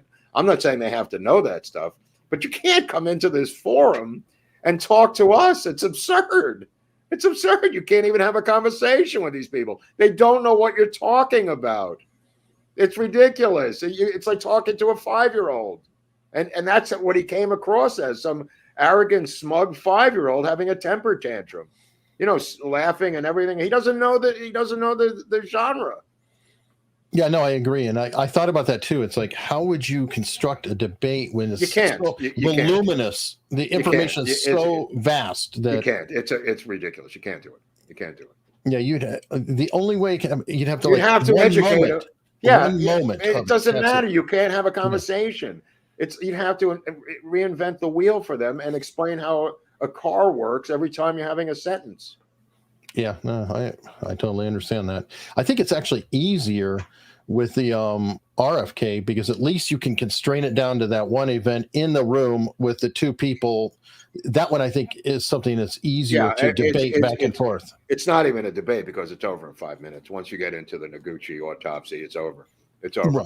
Right. And that's why they try to destroy Thomas Noguchi. This is the coroner of LA County who they tried to undermine because he had literally done what they called the perfect autopsy on RFK and brought in the top military coroners just to oversee it, not to be involved in it, but he had each military branch had their top coroner there to oversee Noguchi's perfect autopsy on RFK after the assassination here in LA. Yeah, and by the way, we still are thankful. Anytime somebody's shouting us out or mentioning us on a show like that, it is very helpful. Might bring some people our way. They can look at this very large back catalog and see what's going on. And thank you, very, very much. Seriously. I mean, you don't have to watch it. You don't have to do anything. This research community has gone so far past wherever you are with your Warren Commission report. We've been doing this for 50 years. We're not beholden to somebody who believes the lone nutter did this. We're way past that. I mean, that happened in 1965, 66 with Mark Lane. We're so far past that we're not going to talk to Holocaust deniers any longer. We're going to get into why the German industrial might designed the machine of death. I'm using this as an analogy, a machinery of death to kill 6 million Jews. We're not debating that 6 million Jews died anymore, folks. You could have that debate in your Nazi Coven witchcraft class, wherever that is, but we're not having it as a culture any longer. And we're not doing it with JFK. I'm sorry that you don't know the literature. I'm sorry you haven't read the 400 books that Jim DiEugenio and I have read. I can't help you. I can't tell you what you don't know. It would take me the rest of my freaking life. And we're trying to get to the bottom of this thing, trying to get those files out and figure this thing out. We don't have time to go back 50 years to 1966 when Mark Lane put out the #1 book in the country, Rush to Judgment. We can't and we won't. We don't have time, nor do we want to renegotiate this, Eric. And it does fall into the debate me, bro, society. Which whatever. Kind of, we have our own really proud, really a populist research community. If you want to talk about populism, nothing speaks more about populism than these individual citizens that brought this topic from the shadows into the bright lights of film and courtrooms and hearings and congressional law, like the JFK Records Act. All of this was done by the American people. All of this was done by independent citizens. The government didn't do it. The lawyers didn't do it. The people themselves, as Jonas Salk talked about with the March of Dimes, raising money for the cure for polio, the people did this. The people were the researchers. Everybody said, well, they're conspiracy nuts. The conspiracy nuts are now the Gerald Posners. They're now the Michael Shermers. They're on the other side of history.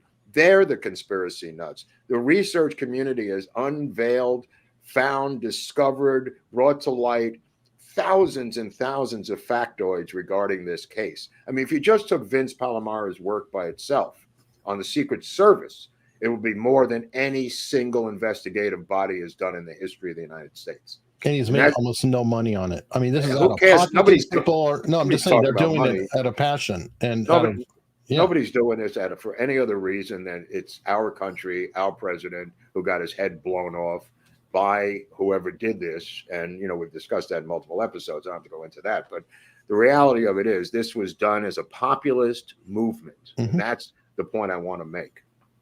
Yeah. And you've also pointed out, too, that the community fights it out like crazy. If you get one wrong, it's like death blow. If I was to say, does anybody want to debate Michael Sherman, this community, it would just be laughed out of existence.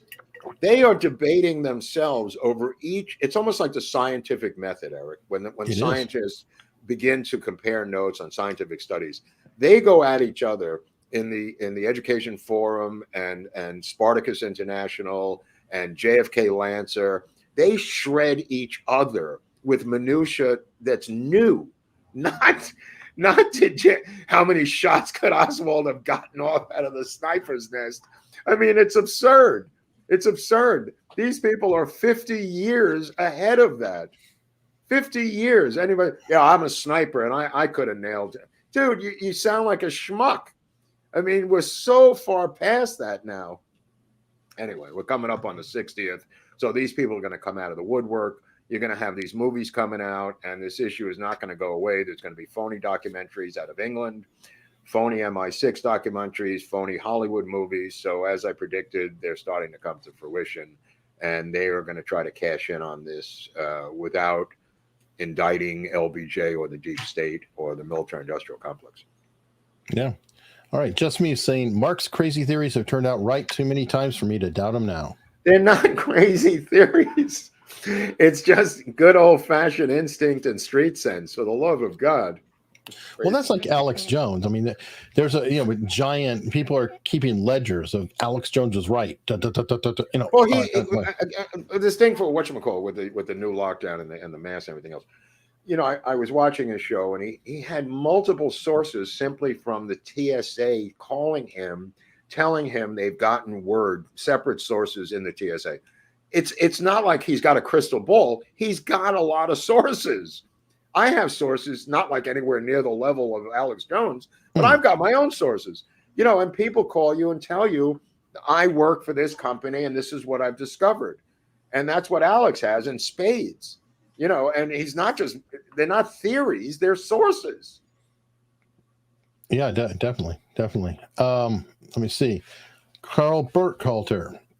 Here in the Rio Grande Valley, traditional Hispanic Catholic Dems really listen to RFK Jr., not the GOP.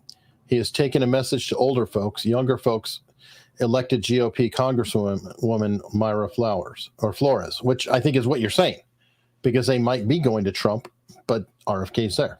Yeah, that's right. And his father was huge with the Hispanic crowd. Let me see. Again, but where do they vote for him? What planet? What planet do they fly to? And I ask people this, and their eyes get glazed. They go, I'm going to vote for Robert Kennedy Jr. I go, where? And they go, what do you mean where? And during the election, I go, okay, where do you do that? What planet? Where do you go? On the ballot. What ballot? I don't know. Dude, it's a ridiculous argument. People have not thought this through.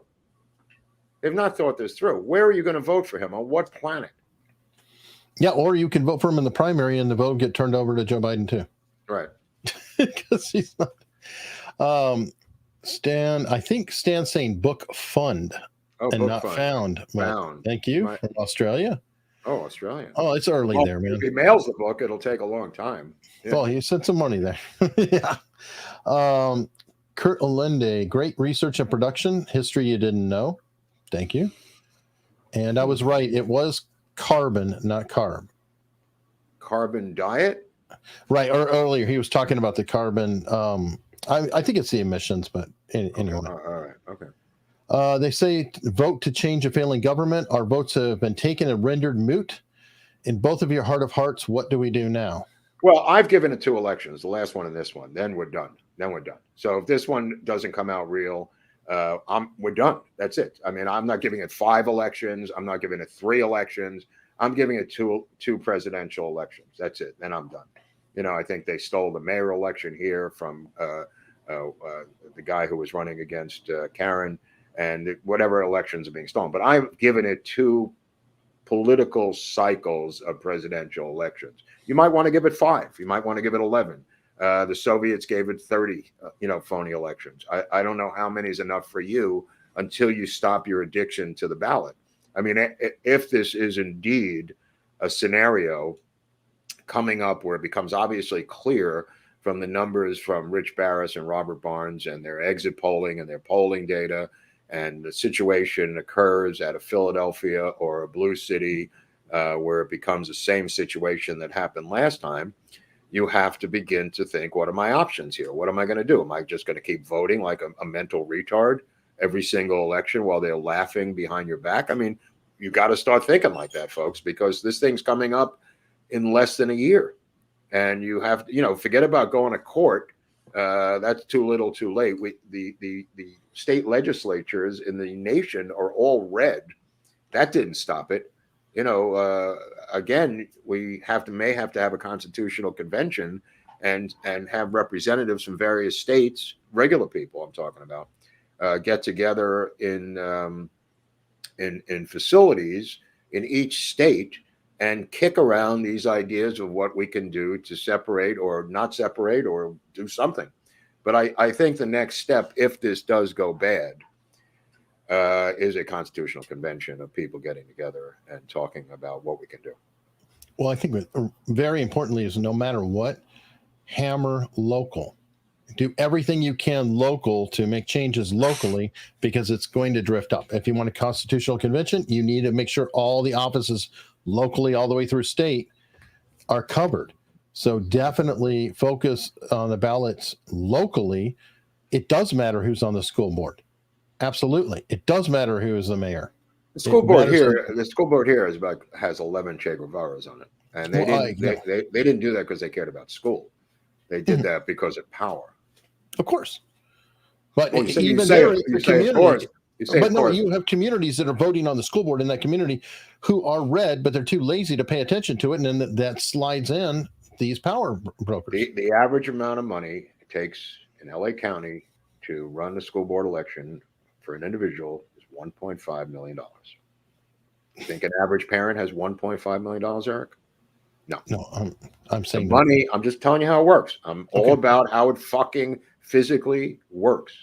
The teachers union here supplies the money to put in people on the school board that they want. And they give you the money to be a Marxist member of the school board. And a regular person doesn't have access to the teachers union money. And that's why they control. I'm just explaining the system. Where you are. I'm going to push back. No. You can push back. The same thing happened in New York. I mean, okay, but yeah, that's New York and California. In Virginia, and we're not necessarily the poster child for anyone, but we managed to throw out a governor, a lieutenant governor, entire state group over to the school board. So there are places, and voting local can count. So maybe you're lost. Maybe you're over the, you're such a super majority, you're screwed. Let's not let every other state be screwed. I wish that I lived in that panacea, but as California goes, so goes the nation. Remember that. Okay. I'm just telling you, because it's happening in Texas, and DeSantis, put a block on it for a little while down in Florida. But this is a cancer that's spreading, Eric. Agree, but that don't treat it. Yeah, fuck it. Okay, it's coming. Never mind. Oh, California's done. I'm done. I'm not going to roll over. So I encourage everybody, whatever it is, yes, California is majorly influential. It doesn't mean it has to happen every time. You can fight it. You can slow it. Well, they decided this week, the great state of California, to because there's not enough drug problems in the country, they decided to legalize all psychedelics, from LSD to mescaline to magic mushrooms, because there was an incredible outcry of people who needed legalized LSD, legalized magic mushrooms, and legalized mescaline. And this started with the same people who wanted to decriminalize marijuana. That led to the legalization of marijuana, now the legalization of psychedelics, and they're moving on to opiates next, just to let you know what's going on here. Yeah, I think Oregon's ahead of you. Oregon, I mean, look at the train wreck that's going on up in Oregon. Mm-hmm. Yeah, no, I completely realize that. Let me see. Does Mark know who Nicholas Roerich is? What is this? A quiz? A quiz, bro? What is it? A quiz? I don't know. Do you know Mel Torme? The Golden Fog. What happened to capitalism at the movies? It's now a political pulpit. That's a good question. I don't know. What happened to capitalism at the movies? Well, that's we're going to find out. Like we said in Montgomery, where this is a collision course. Disney is on a collision course between capitalism and communism, because they're hemorrhaging money and putting out woke films that are losing money. Now, separate from Barbie, which has nothing to do with Disney, but the reality of it is the slate of films coming out of these studios are losing money. And they have public shareholders who are investors in these public companies. Something's got to give. They're on a collision course. This may be the best example of some sort of resolution, because, like Eric said, they may splinter off Disney into some other little satellite companies, or go broke, or split it up. And they're hoping Apple buys them. Some mergers. I mean. It's not going to end well, I think, for Disney somehow. It does make you wonder. I mean, that's a legit question, because these woke movies that keep getting funded are losing money left and right. There's a certain point people are going to say, well, you mentioned they can't get an award, so why am I going to invest? Well, if you can't get an award and you're not going to make any money, I mean, are you just burning money? Is this just a tax write-off for people? How are they going to keep funding? It doesn't make sense. Well, for instance, like Disney has some of these are conglomerates. So Disney has the amusement parks. I mean, they have other revenue streams. Sony has other revenue streams, and a lot of times the film part is a write-off for their other revenue streams. But the reality of it is, there's also corporate fraud involved in this. When I think the stockholders may be able to sue, because they're making these movies and then testing them. And when they test the movies, they're testing badly out in the valley here, getting like a 3 to a 10 to a 15 in terms of a rating system in test audiences. Then, despite the testing, where in the old days, I think they did this with Batgirl recently. They shelved it, Warner Brothers, because the testing was so bad, and the accountants at Warner Brothers went berserk. You have to put out millions and millions and millions of dollars to release a movie. So the testing of the movie indicates how much to release it, and how much to spend. There's a formula on how much to spend, depending on the scores it's getting in testing out in the valley. So what's happening is the tests are going really bad, and they're saying fuck it and releasing it and putting millions of dollars, knowing in advance. And I believe this is corporate fraud, that the stockholders could sue over this, because they know after testing that this movie is going to tank. So to take $20 million or $40 million in P&A, prints and advertising, to release a movie that's tested that badly, I believe there is an Achilles heel for the stockholders to sue or charge them criminally in corporate fraud, because they knowingly spent good money after bad testing to literally, maybe they want to bankrupt the studios. I don't really know what their goal is, but it's not sustainable is the point. By the way, breaking news from our mod, Ray J. Meadows loses the federal move. That's interesting. How is that possible? Apparently, they were trying to get it by a draconian judge simply saying that the history of law does not apply any longer. This was a federal chief of staff for the president of the United States. He was also a federal official in the senatorial capacity, right? Mm-hmm. By simply saying it, you're not losing a move. You got to start changing the lingo, people. These are not moves that are losing. These are draconian, unprincipled judges' decisions without precedent. The fact that these people are sitting in a jail in D.C. Since January 6th is not it's not a judicial move. These are war crimes by any stretch of the imagination. These are crimes against humanity. Call it what it is. If it happened in any other country, we would be yelling about Amnesty International. If it was Israel, they would be calling them the Third Reich over there. Mm-hmm. Or Brazil. We've got examples that are recent. Let me see. Grey Ghost. Mark, did you know that Sharon Tate and friends had dinner with RFK on Cielo Drive the night before his assassination? It's not true. Thank you. And Pasha, Mark, your comment about the Brazilian judge, that he was a bold, evil-hearted man. Thank you for making those two separate things. Pasha, I tried. I added in the evil-hearted part because it was clear that simply being bald. Eric tried to link him to Lex Luthor. I dispute that. Lex Luthor, by the way, lost his hair in a chemistry explosion of chemicals in his laboratory, and that's why he hated Superboy's guts, was because he blamed Superboy's super breath. If I'm really stretching this out, thinking back now. What do you mean? Yes. What do you know? You are really stretching this out. No. I'm saying I'm trying to remember the DC folklore on this thing, and I believe that Lex Luthor in his lab, there was a fire in his lab, and Superboy blew it out, but the chemicals made him permanently bald, and that's why he hated Superboy's guts. You can look it up, DC folks. Tell me where I'm wrong. Okay, I will leave that to you. Wow, I don't even know how I could possibly remember that. I don't know. Jim Hansen, main issue is most Americans are fence-sitting Tories and plan to sit it out and let better men do it for them. They're going to come for you, bro. They're going to come for you. I know you think that you're on your farm in Indiana. Nobody's going to find you. They're going to find you. And you're going to be the last coward standing on a new game show. BTK, this problem in this country started to get worse when we voted in non-war veterans. W. Clinton, Obama, and even Trump.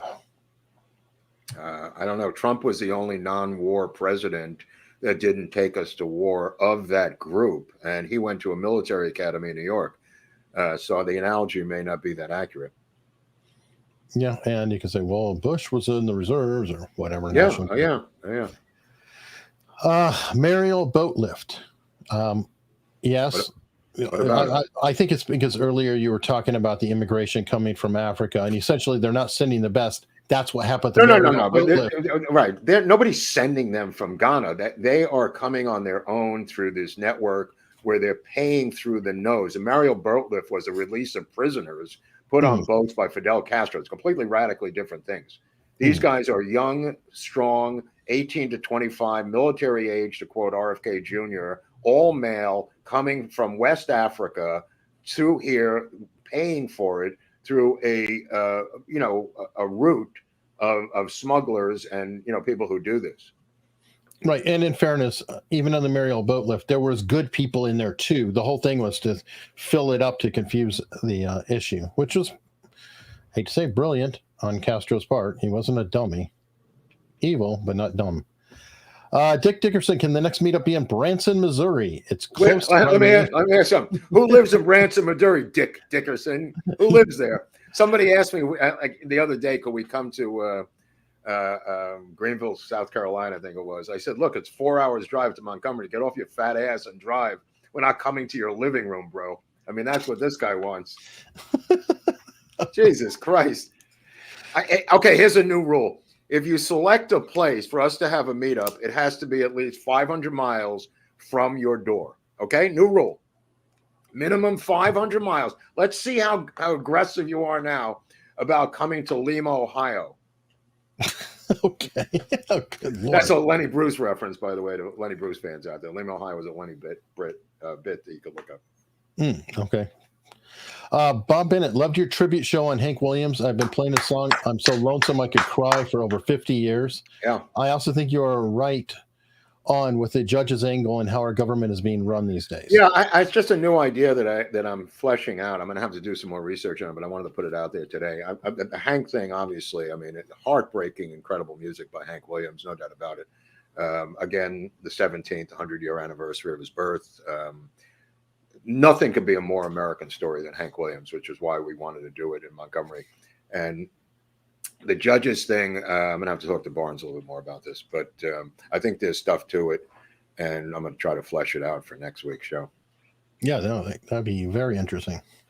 Okay, I got some locals tips that came through. New World Old Soul. I wanted to share a clip on Twitter that's not safe for work, so I'm not going to risk that. Moon does just found out there's a coffee house started by ex-Amazon employees that uses a robot barista. I've seen robot baristas already. I've seen that. It's the robot hookers that I'm worried about. Look, if you get Hunley to laugh, it's a great day. I'm going to give a shout out to Peter Navarro, who was convicted on 2 counts of contempt of Congress. This was a presidential advisor. It's an outrage. This is not the end of this story, but it happened yesterday. So I just want to give a shout out to Navarro, and this is just crazy. Yeah, by the way, that's the second time in 50 years. The first one being Bannon. What a coincidence. Always one direction. Al Parks said, "Get on locals, you bums."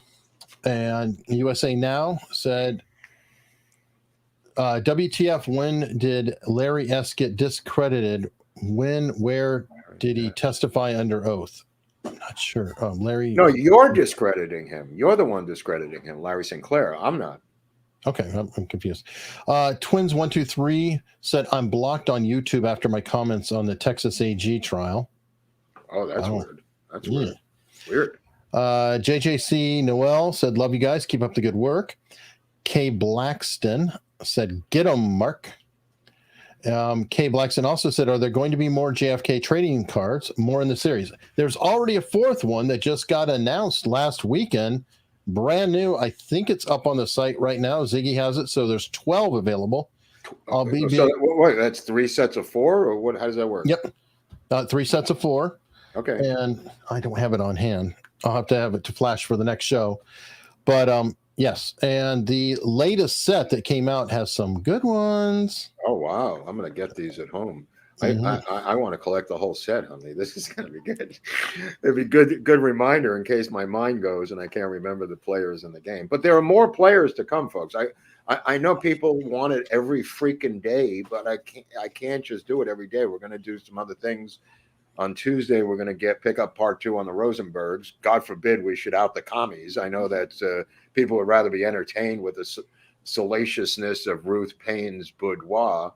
But we're going to try to do simultaneous stories like Hank Williams and the Rosenbergs interstitially. It's a big country. There's a lot of stories, and I don't have that many years left. Well, and the thing is that the channel's not only history but also pop culture. So it's important that we cover both sides of it. JJ C. Noel said, Mark, are you What? married? Let's not get into that. But this is, we really have to go into that right here.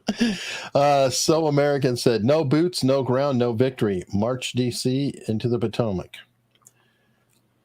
Okay. Otto M said, don't knock robot hookers. They're punctual, hygienic, and never laugh at inappropriate times. That's funny. Fair enough. And Alehouse 20 said, started my day with Infinity, only playing MSDNC. Weird but true. MSDNC. What does that mean? MSNBC. Oh, I'm sorry. I thought it was a band like the MC5 or something. No. Oh, it's like the Clinton. It's like the Clinton News Network. S.E. Gittins, your forums and the loyalty of like-minded people demonstrate the importance of the message. Thank you so very much. Let me tell you something. Like I said to Hunley down there, we're going to need a bigger boat for the next meetup because that was getting claustrophobic down there. I mean, it was pretty tough. That was tight, Hunley. I mean, we had people behind us. Dude, they were everywhere. It was like, holy crap. It was getting pretty claustrophobic in that room. And it was, a pretty big room. But we were playing in the round almost. Yeah, it was theater. If we had the Westbury Music Fair revolving stage, I think that would have been quite a bit of fun. Yeah, that's true. For anybody who's ever been to the Westbury Music Fair. BTK, why does the FBI get away with not wearing a badge to report them? Are they government or private used by the government? Something is wrong. Well, I don't know. I think they're supposed to show you their ID when they encounter you. I think it's not on your lapel, but I think they have to show ID, right? Yeah, but they have undercover too. I don't know all. I don't know the answer to that. I don't know the answer to that. Everything I learned about the FBI is from Ephraim Zimbalist Jr., a Quinn Martin production. The FBI every Sunday night. All right. Blaine 8 and Locals wants to know what happened to Mothman trip. Like I said, it's going to be linked to some Tim Pool adventure simply because they're next door to each other. Hunley went. He could have found the Mothman, but he was busy. That's right. there's no stopping Hunley looking for the fucking animal, but he had to go to. Yeah, I got things to do. There's grocery stores and stuff to visit. JS said, Mark said factoid. Glad Alabama trip was a success. When is the next one and where? Don't know. Oh, I don't Contemplating. know. We'll see what happens. We just finished it 5 minutes ago, you fat bastard. Why don't you leave us alone? I just got home. I mean, give me a break. Holy shit, these people are unrelenting, Eric. He wasn't even at this one. Oh, God. It's going to be, where it is? Anchorage, Alaska next week. If you get there now would be a good time to book a hotel. Anchorage, Alaska, East 6th Street at the VFW Hall. I thought we were going to do that in February. Yeah. At the best time of the year. when it's the cheapest we can get. Owen Jones, we should send back illegal immigrants out of airplanes like the drops we did in World War II. That's funny. We'll pay for it using foreign aid that will stop sending overseas. You know what? Will be a permanent program. You put a parachute on them, and you do like the 101st Airborne. You just shove them out the door. With the parachute, it just goes off, and that's it. Just parachute them out. Don't even land. Just fly over any country you want down there, and just pull a ripcord. Let's go. Yes, but we want them to have the biggest, safest parachute possible. Right. Life of Brian, Kay Griggs said many judges were JAGs under military orders. Does that pertain to our current judge problem? These judges aren't military. They're not JAGs. They're not military at all. No, I think you can get a fairer shake out of a military judge than you could out of one of these nutbag housewives.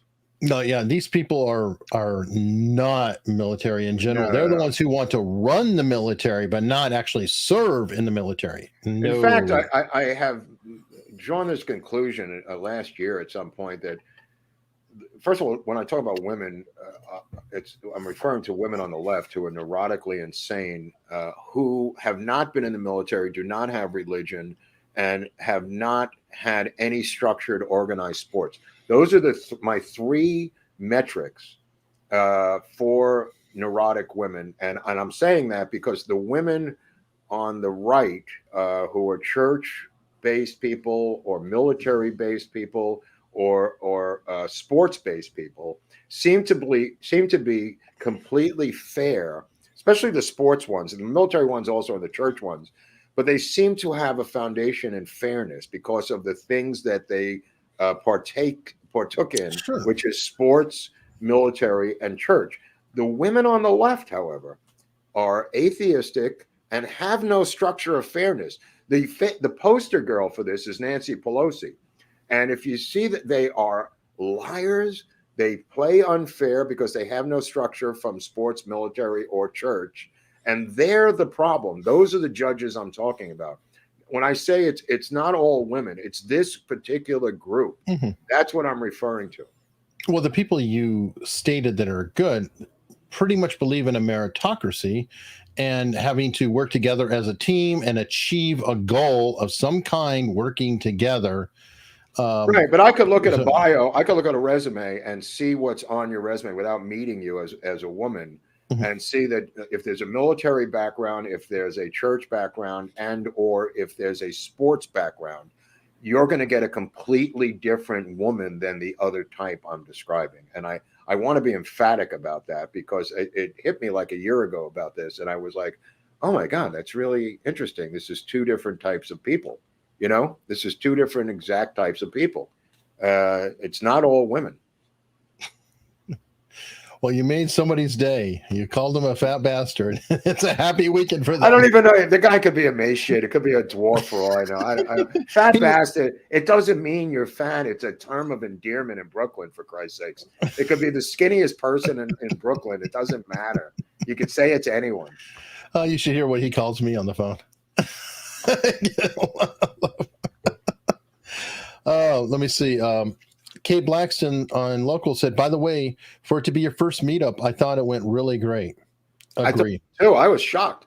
I mean, because Eric and I were organizing this from me 3,000 miles away, and Eric from another couple of states. So it was a lot of luck and a lot of hard work by the people who were there on the ground, not us. So I was surprised it went so smoothly. Yeah.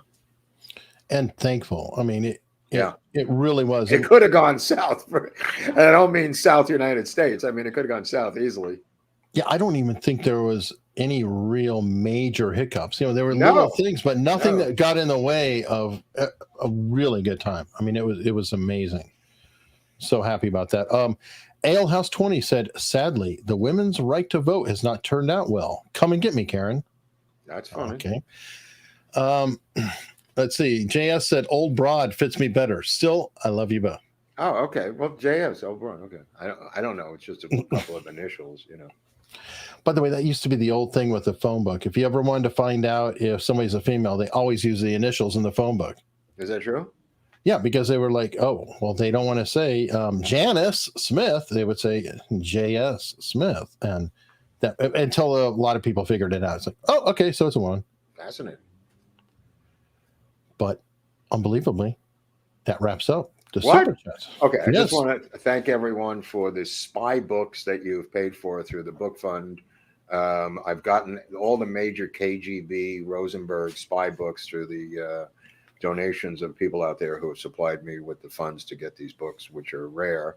And we're going to try to, like Eric said, put these PDFs of some of these spy books on the Rosenbergs and Whitaker Chambers and the like. It's going to be a generic, it might be a 3-part series on the Rosenbergs, because it's not all Rosenbergs. A lot of the books that you've paid for are books related to KGB, Venona files, and things of that nature, which we are going to talk about on Tuesday. So I'm sorry, go on about your thing with the dog. Oh, well, we have Oswald, but I also have to promote. Well, Oswald is superior. We now have a spokesmodel for the Groubert. Oh, she's And so this is cute. Elena. Look at the put 'em on this girl. Can you believe that? Look at that face. So Look at that face. The kids know. The kids know. They don't want that dog. They want the Groubert. That's the one they want. If you offered the kid the dog, right? The kid started crying. You told me. No. The other kid got the dog. The one who's more sophisticated, older, and obviously smarter. Right. But either way, Both are available. They're great for all ages, as you can see. And you should be able to find a how do you merch link subscribe to the channel so we can get to 100,000 already, so I can move on with my life? Okay. Yeah. Well, we'll get to 100,000 and quit. We got there.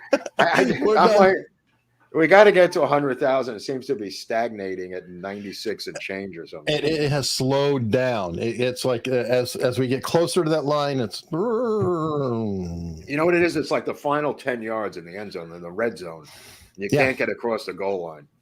It's like the defense is all piled up and pushing against us. And YouTube's is putting defensive backs. They're flooding us here. It's all kinds of chaos in the last 10 yards of the field. Yeah, for sure. Please, consider subscribing. Tell a friend. Everything. No, whatever you do, don't subscribe. It's too expensive. I wouldn't do it if I were you. It's a ridiculous move. Has a spook ever threatened you over the years regarding JFK? A spook? No, I mean, I've had my phone wiretapped. For that matter, I've heard people on the line, mostly phone stuff, mostly wiretaps. Okay, and Truth Features. I'm sorry, this is dragging. What is? I guess the show. I don't know. His sex life or what? You talking about the show? I guess I don't know. It's dragging. What is he talking about? I have no. I don't know why these people watch the show. One guy he just said he was bored to tears watching the Hank Williams episode. I'm going like, why are you watching it? I don't understand. You're watching this thing. You're not interested in it, and you're still here. You're still here. Like you imagine you got cable TV at home, and you got like 150 channels, right? So you got something on the Discovery Channel, and you're just going, boy, does this suck. I'm going to keep watching this because this really blows. That's what I don't get. Like, why are you watching this? Why are you putting up comments? Unless you're a troll, I mean, you're a professional. That's your job. I mean, obviously, there was some cat watching it. He flipped out. Some Brit flipped out that I said that Bob Dylan had something in the Hank Williams episode. I talked about Bob Dylan and the Rolling Stones or something, or how honky tonk women was a homage, Keith Richards said, to Hank Williams. Oh, yeah. Okay. This guy abandoned ship, flipped out, pulled the plug, and then some mention with Dylan and how dare you imply, you don't know anything about our music culture. And he's telling me about the Rolling Stones. It's a bar cover band covering blues bands in 1964, covering black blues artists, for Christ's sakes. And he's telling me that Dylan has nothing to do with this. I immediately peeled off 11 articles to send to him of how the Rolling Stones said Dylan influenced them. I said, how hard was this for me to do, bro? He said Dylan had no influence on the Rolling Stones. Anyway, I don't know. The point of the matter was he was a British guy who couldn't watch the show on Hank Williams anymore. Like I give a rat's ass. All right. Well, our moderator has spoken. He's got a point. 3.3 thousand trolls to get us to 100K. Don't knock the trolls. Okay, all you trolls, subscribe. Let us get over 100K, then we'll jettison you.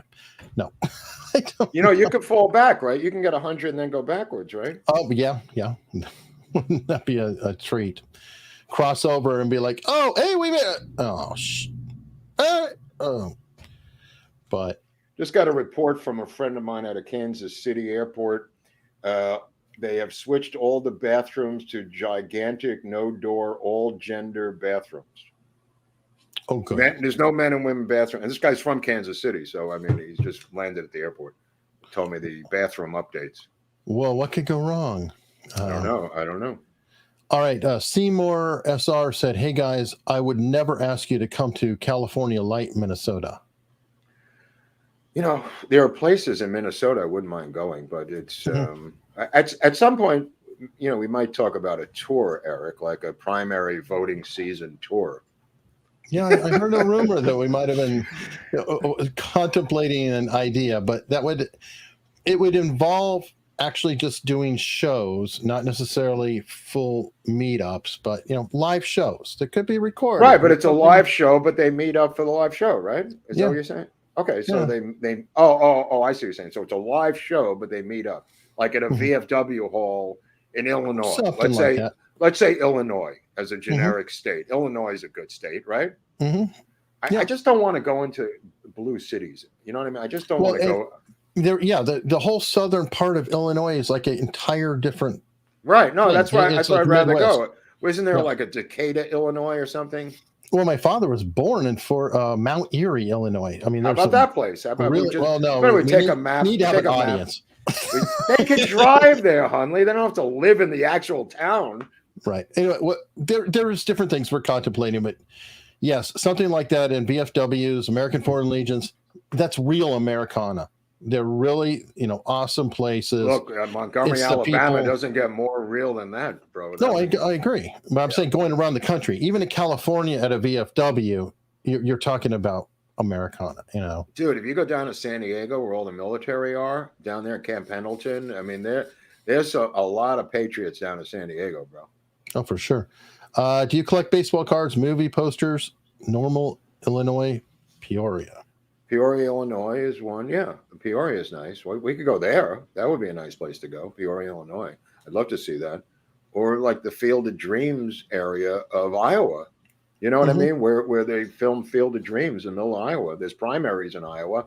Caucus, yeah, and New Hampshire has a primary, so sure. I like New Hampshire. That's cold. Yeah, live free or die. One of my favorite mottos. It's cold in the winter. That's true. John Hyde. Mark, what's the difference between a schmuck and a schmo? I don't know what a schmo is. I never really understood that. I mean, it's something the women say. I think in my family or the other families, a schmo is like, I think it's like schmuck sounds so harsh. I think women say schmo. And I could be wrong. I don't know. I never use schmo. It sounds like a more feminine type of schmuck. If that makes any sense. It just sounds softer. Well, schmuck rhymes with another word they don't like. Well, no. Nobody does that. But I'm saying schmuck you could say it friendly. You could say it harsh. There's different, it's like saying certain words like shalom, good night, goodbye. It's got various meanings. All right. So in other words, don't be a schmuck. Tune in. We'll see everybody on Tuesday where we will be continuing with the Atomic Spies. And other spies, not just atomic spies, Hunley. These are going to be all Commie kinds of bastards. That would be a great name for the show. Part 2, Commie Bastards. Tuesday with the Commie Bastards. We will see you then.